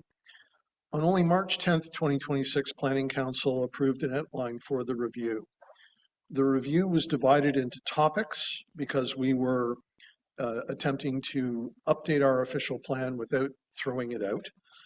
One of the topics was already assigned in application numbers O2604 and Z2608 regarding water access, navigation, and marinas, and discussions had begun with the planning working group.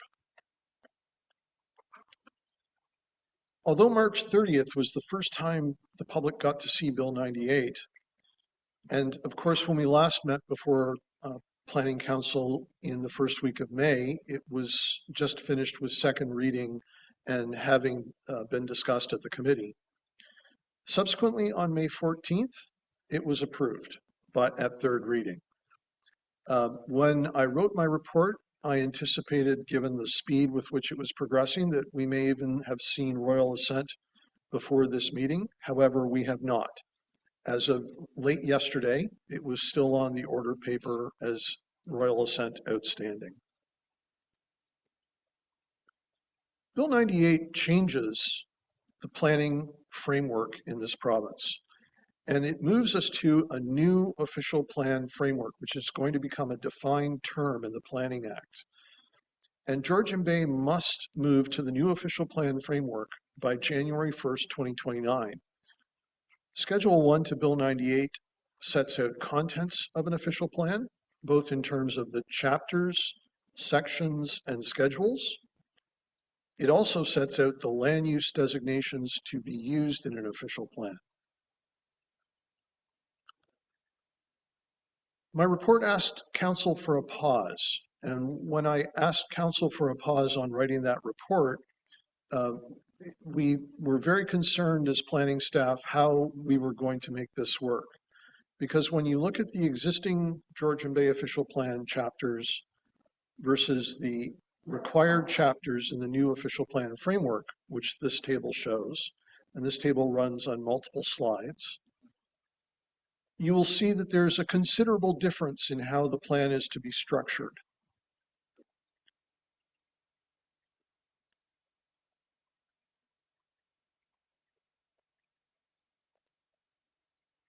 Especially in the schedules. And we don't have flexibility. We will be required to provide the schedules that the province is requiring of us.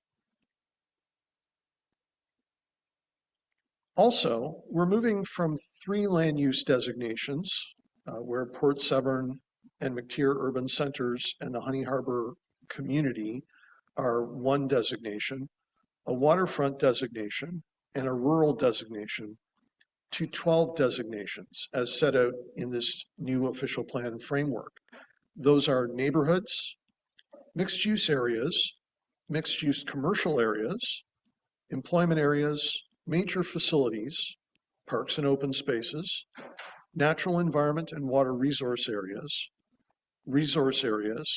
rural lands, prime agricultural areas, specialty crop areas, and shoreline areas.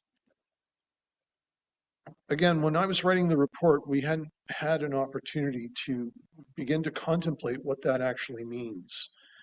And since that time, we've had the opportunity of discussing this slide with the planning working group. And this slide just takes a narrow view of the waterfront designation in our current official plan, but it's a very important designation in our official plan. And we looked at the ways in which that it may or may not fit.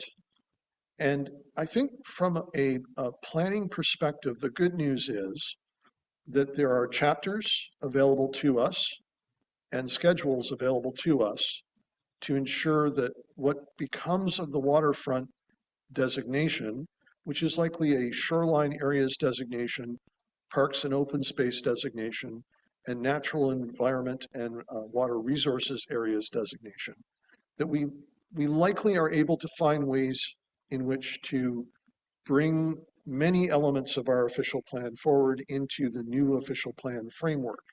However, it's not going to be a direct line from one place to another, and it's going to require a great deal of creative approaches.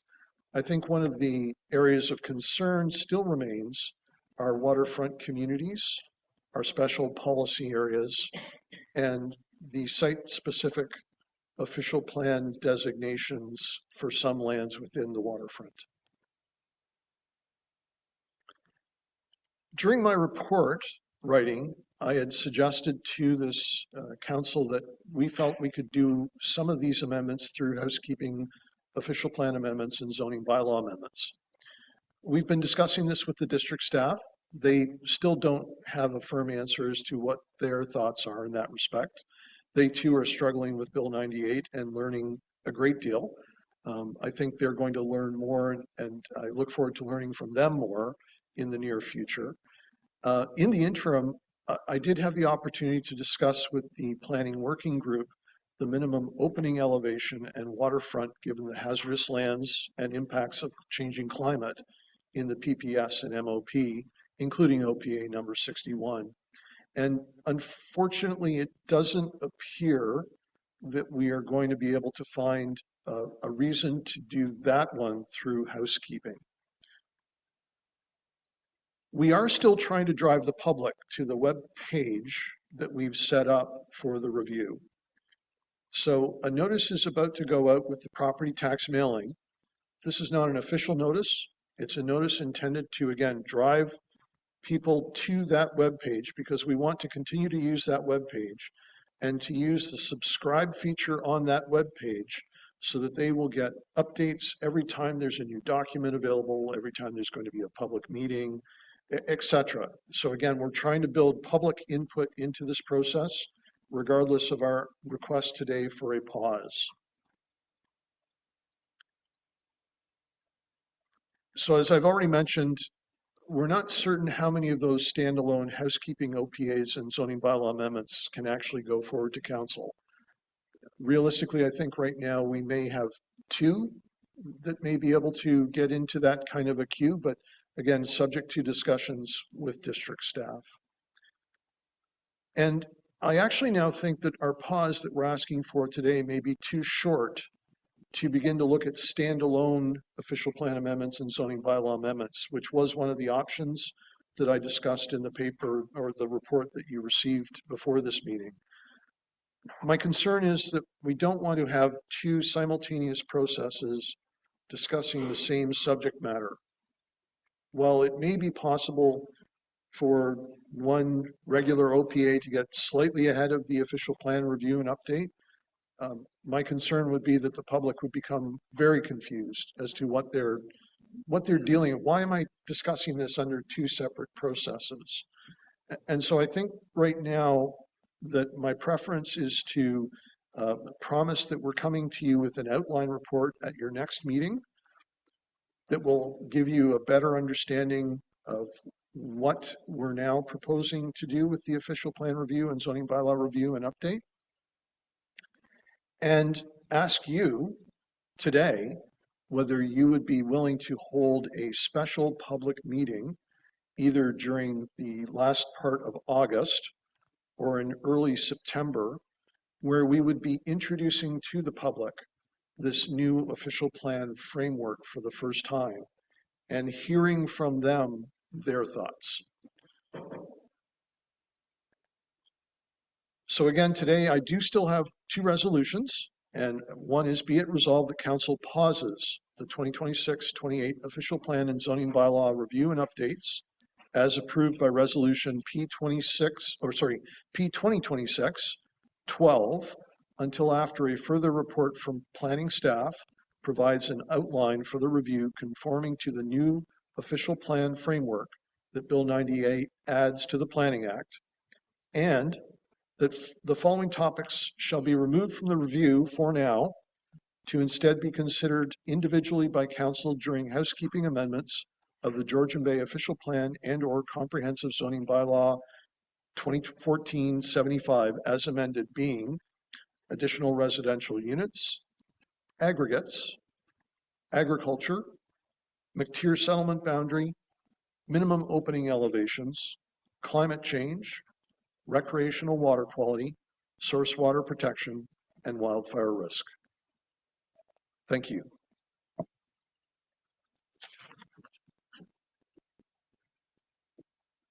All right. I'm going to ask two questions before I see, because I haven't seen other hands quite yet. And I think maybe it's because this is a little bit dumbfounding. But one, would I be correct in guessing that Bill 98 is going to throw almost every municipality in the province a tither, and because they're all going to have to restructure their official plan to the new format? Because I can't believe it's a format that everybody already has.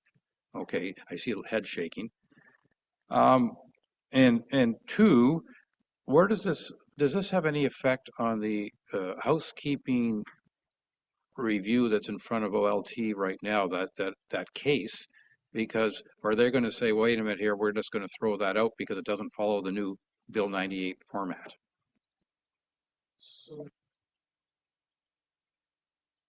Bill 98, I'm answering backwards. Bill 98 is not yet receiving royal assent. It's still on the docket paper as of yesterday to receive royal assent. So it has no impact on the housekeeping zoning bylaw amendment. Number two, and more importantly, no, I doubt that there are any municipalities in this province whose official plan completely or entirely or remotely conforms to Bill 98's requirements. We're actually in the second group of municipalities in terms of the requirement for conformity. The larger municipalities, I believe there's 30 municipalities that must conform a year sooner. That's January 1st, 2028. And that's why when I wrote my report, I fully expected that the royal assent would be given by now. No one that I've spoken to publicly has been able to confirm why royal assent is taking so long. What I will say is that there are many consultations on the ERO that were undertaken by the province regarding the Planning Act. Although many of them have closed for public input, decisions have yet to be issued. And one of those ERO postings did speak to the relationship in two-tier circumstances, such as the one in Muskoka, where you have two layers of official plans, the district's official plan and ours. And when you read the discussion and what was heard, the summary that the province has written, without yet writing a decision, I think it's reasonable to conclude that they heard that they need to provide more guidance. And I think, as Director Whitlow pointed out at your last meeting, there is reference in Bill 98 to the ability for the minister to provide additional directions through regulations. And of course, the Schedule 1 itself refers in each single land use to the possibility for regulation. And so I think it's quite reasonable to assume that I think there's more to come, but I don't think it's a change to Bill 98. They passed Bill 98. And I guess what I'm hoping we can do is, instead of being out of date with our official plan, perhaps be one of the leaders and be one of the municipalities who's in a good position on January 1st, 2029, to have an official plan that satisfies the requirements of the government. Because this isn't just a provincial matter, this is a federal matter. It's intertwined with the delivery of housing and the programs that the federal and provincial governments are jointly trying to ensure that that they are capable and that developers are capable to quickly and easily navigate through the policy requirements of any municipality in this province. Thank you. Councillor Cooper, please.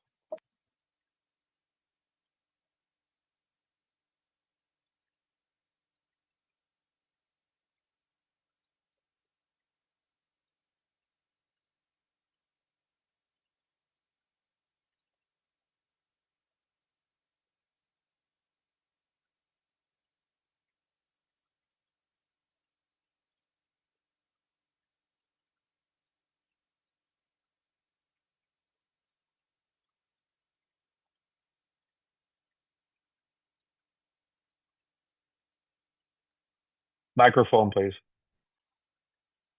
I apologize. Yeah, so July or August would be a better target than August and or September is not as strong, because after Labor Day, people come and go a lot less. So just wanted to encourage August to be a target if we do decide to go with a public meeting. That's all. Thank you. Thank you. Councillor Wojcik. Thank you, and through your worship, I'm going to ask a question to our planning department. I don't even know if it makes sense, but because I don't have it in front of me at all, but in reading this last night under Bill 98, and I actually wrote down the section, I believe it's section 8, item number 4. I don't know if we can refer to that. And it refers to waterfront properties. In general, if I believe, I wish I had this up in front of me. As we know, Georgian Bay, islands, and mainland are two very different things. And Georgian Bay and the inland waters, both shoreline and islands, again, have very different planning. I don't even know what they're called.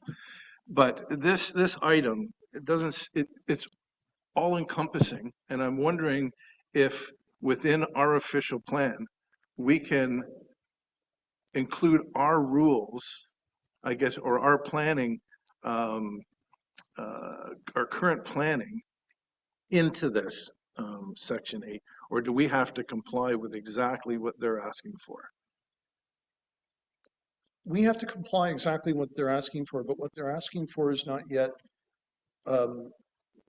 has not yet received any additional information to flesh it out. And what I will say is that right now we have a waterfront designation. And just looking at that waterfront designation, I think we're moving to 3 designations, one of which would be shoreline. But at this point, our waterfront designation doesn't distinguish between islands and mainland in the designation. It does so in its policies. And we certainly have the ability, as far as I understand Bill 98, to put in policies that are appropriate to this municipality regarding the shoreline designation. Okay. So I think the answer is yes. I very much believe that with careful attention to what is important to the people of Georgian Bay, that the official plan under Bill 98 can still reflect what we're trying to plan for. The only exception where we've got some additional questions that are being asked by the district staff on our behalf is with respect to the shoreline areas, the waterfront communities, and how do we plan for them? And will the shoreline areas designation allow for that type of policy framework? I think one of the other ERO bulletin boards is discussing secondary plans. And again, while they've closed the public input on that ERO, they haven't written a decision yet. And again, their summary of what they've heard through the public process that is online is, I think, very informative because they speak to the importance of those documents. And so although right now we have a number of secondary plans that aren't officially referred to as secondary plans, as a planner, I would call the waterfront community plans secondary plans, much the same way that the urban center master plans and design guidelines are secondary plans, not in name, but in spirit and practice. And so I think I have hope that we will be able to achieve everything, but we don't know for certain yet. That's great, and that's the answer I was expecting. There has been decades of work put into our official plan to make sure that we protect our waters and our shoreline. And I thought with item number 4 under Bill 8 that we would not have any control, but you say we will, so I'm quite happy today. Thank you. May I clarify? I'm not saying we will. I'm saying right now it's possible. I'm hopeful. Hopeful. I'm very hopeful. Right. Thank you. Councilor Predko. All right, I thought Councillor Jarvis had his hand up. Through you, Mayor, just a couple of quick questions.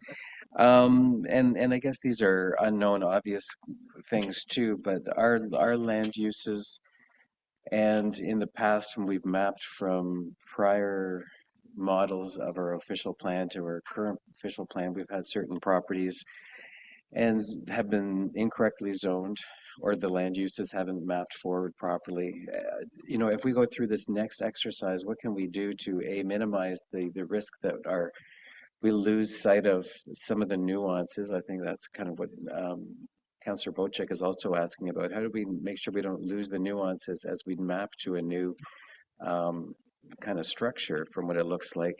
And how do we not compound previous errors in the future? And that's how do we, the legacy versus what we have to live with as we go forward. And that's something that is still under discussion now with district staff, because of course we do not have in-house GIS capabilities. I think it's very clear from the discussions associated with Bill 98 and from Bill 98 itself that the province is no longer satisfied with official plans such as ours and the districts that define a designation textually. The district's official plan has a buffer shown along the waterfront for its waterfront area designation. We don't even do that. We simply describe it textually. And it's clear that no, in this world of AI, the province is requiring us to map boundaries of these land use designations. And so in many instances, this is going to be the first time that those boundaries are actually mapped. And so I think mapping both for our new official plan through the review and update, and ultimately for the zoning bylaw after it is updated, is going to be a very important matter.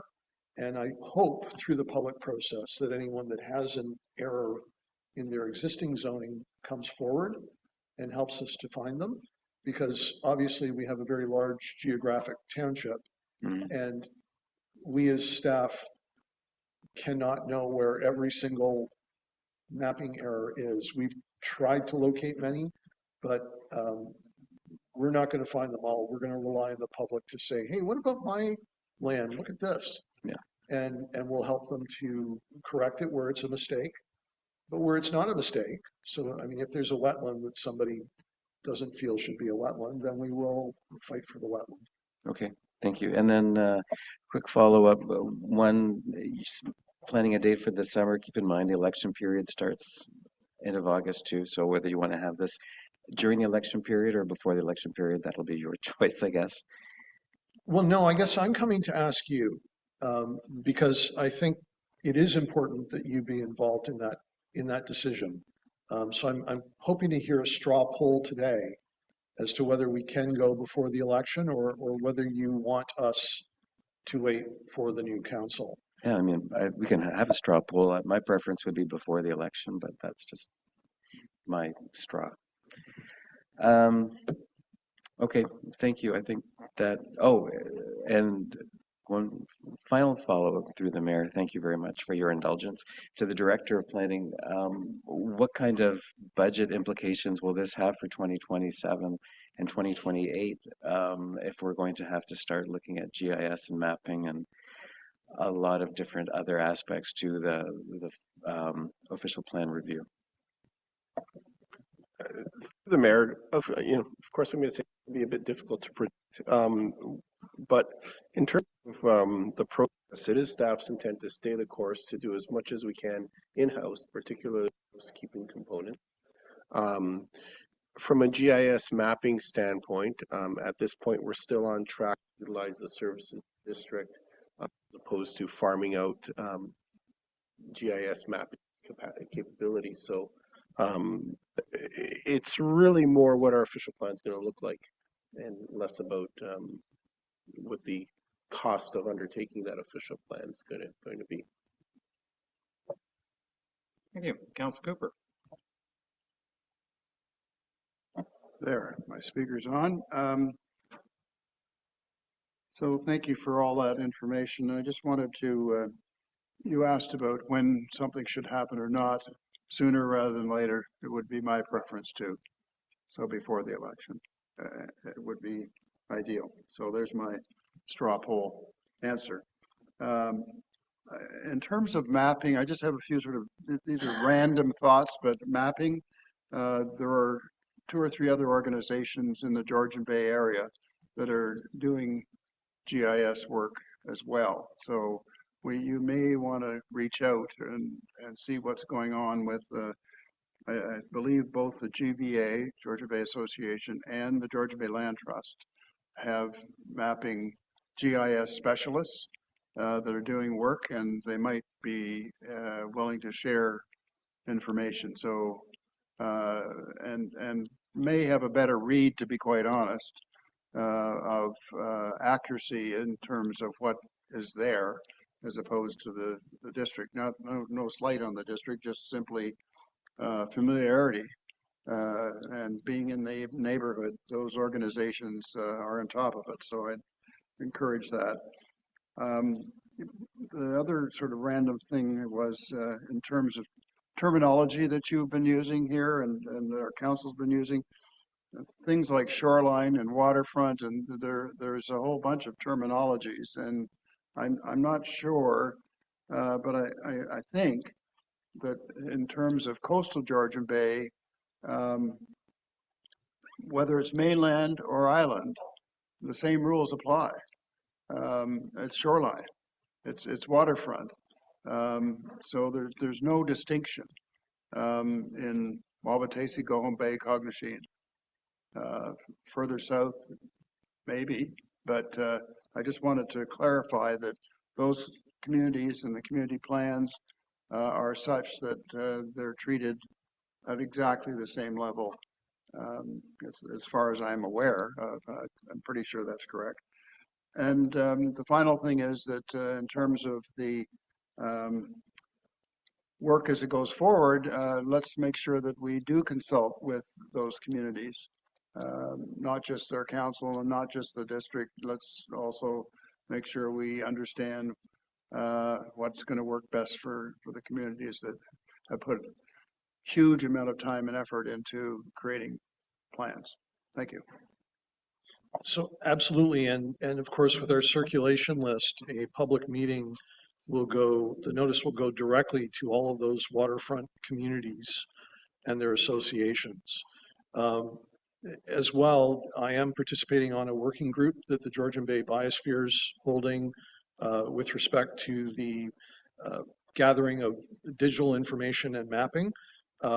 What I can say though is that the district is on the cutting edge as far as the other participants, and the district's actually a big provider of data, especially the district's LiDAR information. So I think that's great. in terms of our outline, one part of it that doesn't change unless council is going to ask us to is the notion of a budgetary sort of warning. So council's already approved a $200,000 budget for the official plan review and update. And as Director Whitlib said, we're nowhere near that. Preliminary discussions with district staff suggest that the mapping for the official plan alone might be in the order of $35,000 to $45,000 because those are completely new layers that have to be built. I think right now what the district is still grappling with is the timing, because it isn't just us. All of them, all of the municipalities in the district are facing this same challenge, and the district does provide mapping GIS services to all of them. And so I think it's really a more of a timing constraint than it is a financial issue. And then lastly, I think, yes, we want to hear from as many people as possible. We also want to build as many bridges as possible. And so again, what we're still going to be doing is trying to grow the planning working group. And maybe there may be people that sit in for special circumstances. But if I were to guess where the report that you will see next is going, is that you will probably be looking, instead of at a number of amendments, at a single amendment. And we may change some of the topics to reflect very important components and chapters that have previously not existed in our official plans, such as Chapter 3 and Indigenous engagement. And they're incredibly important, and these will be the first time that we're trying to bring something like that forward. So we're going to be looking very much for public input, for input from our First Nations and others. Thank you. You brought something up that made me just think of a quick suggestion also in terms of dealing with the district and their LiDAR mapping. The other piece that maybe you could encourage them to consider is not just LiDAR, but bathymetric mapping. Have you had any discussions with them about that? Because we're governed as we go along. We've sort of learned that it's not just high water, it's also low water. And that's a planning issue as well. And to be able to access properties. And bathymetrics will give you that information. Thank you. So it is being discussed, but at this point, the district has no plans to gather new LiDAR information. Thank you very much. It'd be very great if the district did, because we ship a lot of money over there. Thank you. Councillor Jarvis. Yeah, I'll say ditto to a lot that has already been said, and I'm keener on a earlier meeting than a later meeting, so July makes more sense to me. I'm very concerned for the communities of interest within our current OP and what this Bill 98 with effect will be on them. And so I think the sooner they know what's going on, the better. Thanks. I'm just going to add, I think we do have to have to whatever extent we can, a public meeting or two in the summer just to allow input.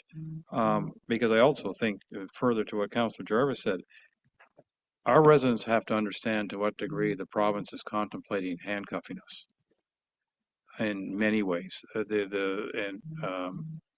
As I made some reference to yesterday, and I've made reference to it recently, some of the regulations that the province is contemplating is basically dismembering. Is there such a thing as dispowering? I'm sure there isn't, but no, I don't think I would call it communism. I think rather they're taking over more and more authority away from the municipalities. I don't think they're taking away any responsibility, but they are taking away authority, and that imbalance going forward is to me very concerning. It's very concerning because I don't think even they understand the possible consequences. I can't say what's going on in all their minds, but you know, they're wanting to empower people who build homes to build more. But I don't think they're fully recognizing where the actual needs are and who best can build those. But they're also there's collateral damage, as the expression goes, that I don't think has at all been contemplated, including for us in our township, the fact that we have interests, concerns, obligations, I would argue, that are quite different from urban centers. And I don't think that, I don't think they've put a target on the township and said, we are going to skewer you. I don't think that's the case. But I think they want more homes built in urban centers, and they're going to change what happens in the rest of the province without taking adequate consideration of how important the rest of the province is to everyone. I don't want to keep on going. I have a motion to read, and I'm going to read that motion, and then we'll see whether we can go ahead. Before you read the motion, I've heard, I believe, 3 or 4 of you say, or sooner than late August. And I guess I just want to make you aware that if you're serious about that, you would need to pass a motion to that effect today, because the public meeting notice framework is that we need to give 30 days notice. So if I'm bringing a report to you in July 14th, the earliest we would be having a public meeting, a special public meeting of council, would be August 15th, 16th. And so I just want to make you aware that if you're serious and you feel that it's important to have a meeting, a public meeting to introduce the new official plan framework in July, that's important to decide today. What I will say is I don't think we're going to know all the answers that we need to know before the end of August, beginning of September. The reason being is that the House rises at the end of this week and doesn't return until September. It's not impossible that royal proclamation could take place in the interim and that regulations could be released in the interim, but it's also not, I think, as likely unless they were imminently to be released. I think our clerk's going to have some concern if we start trying to pass resolutions that weren't even on the agenda. But I think what you're hearing from us on the straw poll is that most of us are keen on having things happen this summer. If emergency, quote unquote, meeting has to be called sometime between now and July 14th or 15th, then we can do that.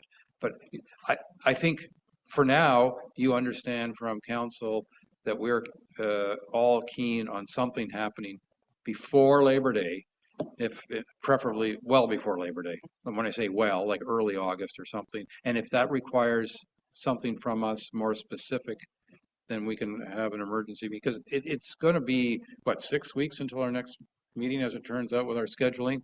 And so it's not beyond imagination that we might have to get together between now and then to pass 1 or 2 resolutions. Who knows? But anyway, I think I'll leave it at that for now. Councillor Bochek, you had an additional comment? Yeah, just one additional comment to Mr. Kratky. If it was at the call of the chair to have an earlier meeting so that a public meeting could happen at an earlier date, how long would it take you or your department to get ready for that meeting at the call of the chair? So we would have to issue the notice at least 30 days in advance, realistically, because our staff does still distribute a lot of those notices directly to those special persons under the Act, plus our waterfront communities.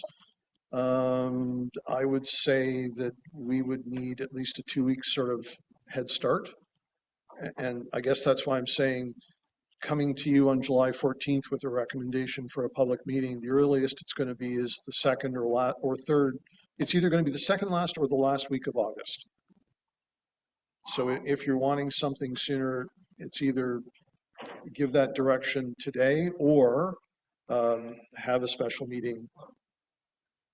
We've given the direction. We're not setting a date today. Okay. Councillor Jarvis? Yeah, I just wanted to add that you made a comment about the fact that we may not have all the details from the provincial government on Bill 98. what's going to be happening with it.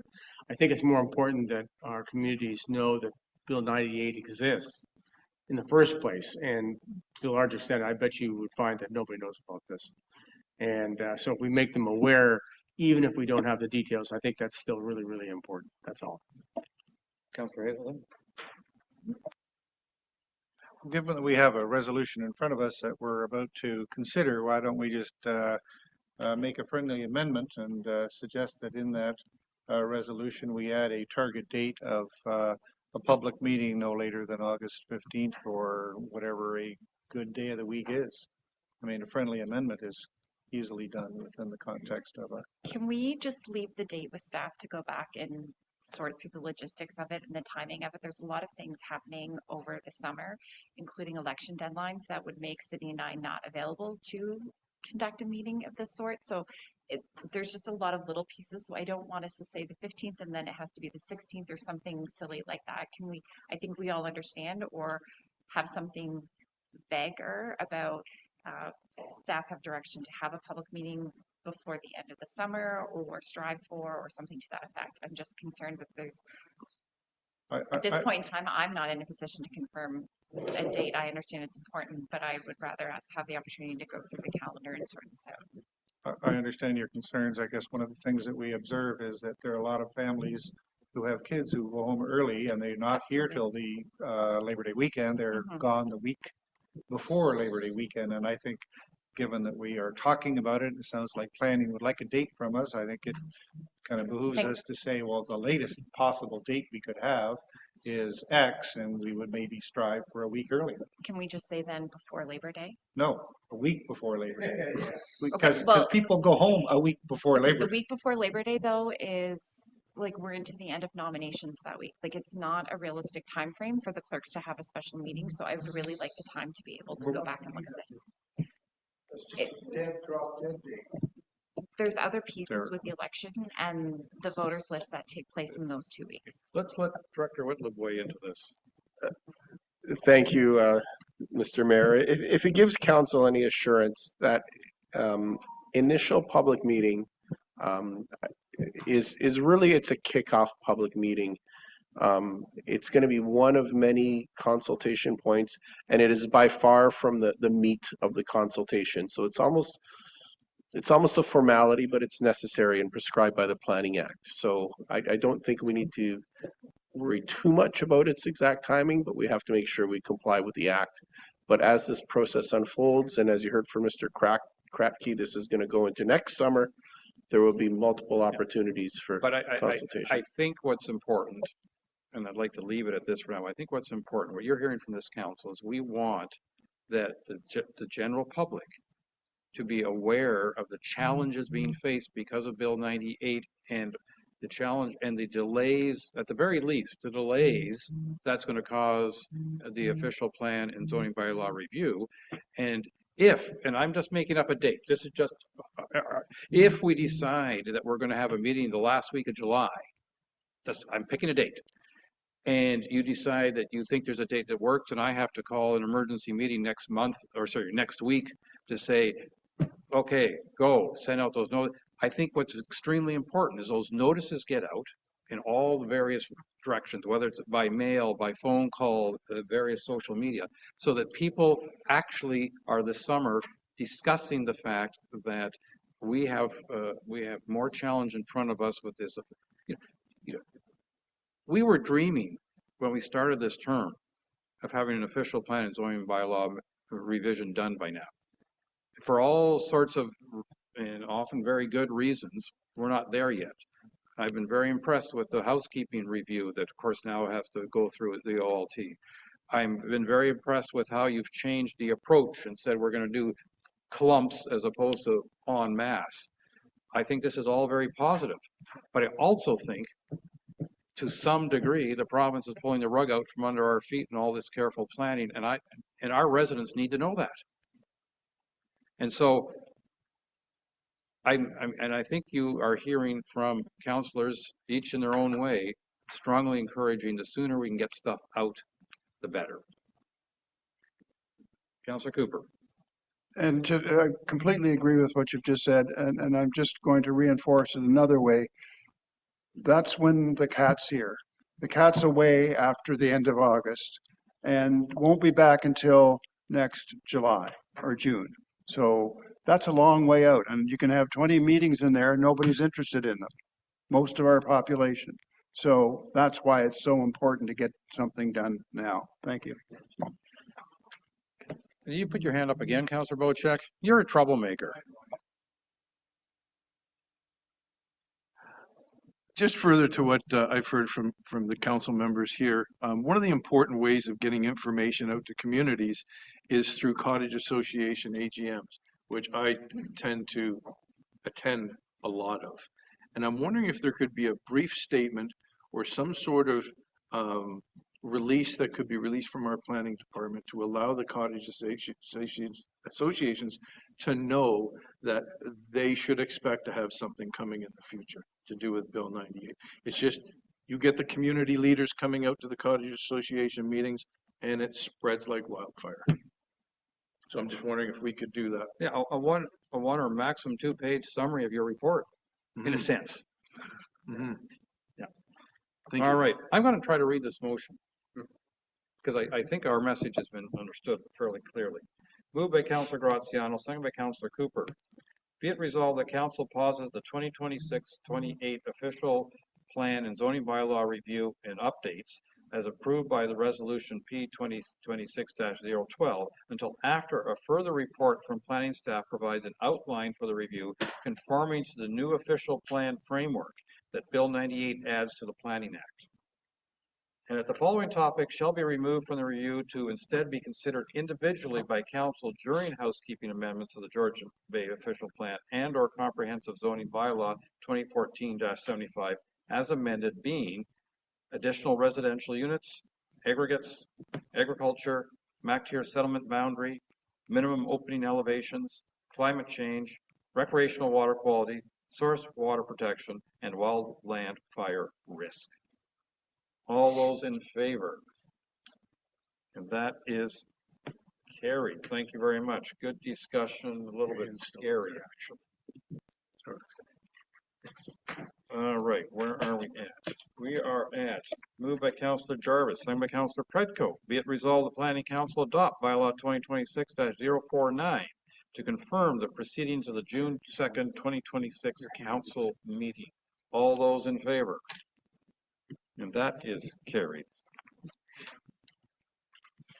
And moved by Councillor Hazelton, second by Councillor Jarvis. Be it resolved, the Planning Council is now adjourned at 11:22 p.m. until July 14th, 2026 at 9 a.m. or at the call of the chair. All those in favor? And that is carried. Now, Council, before you disappear, we have a 1 o'clock Committee of the Whole guest to receive. We do have the option of starting the cow before that to address 1 or 2 of our staff reports so that either we break for an hour and a half lunch or we break for a 3/4 of an hour lunch and try to get back here at either 12 or 12:15 to start cow a little bit earlier if you have an appetite to do so. 12:15, please. Yeah. 12:15? Yes. Okay, please. let's start cow at 12.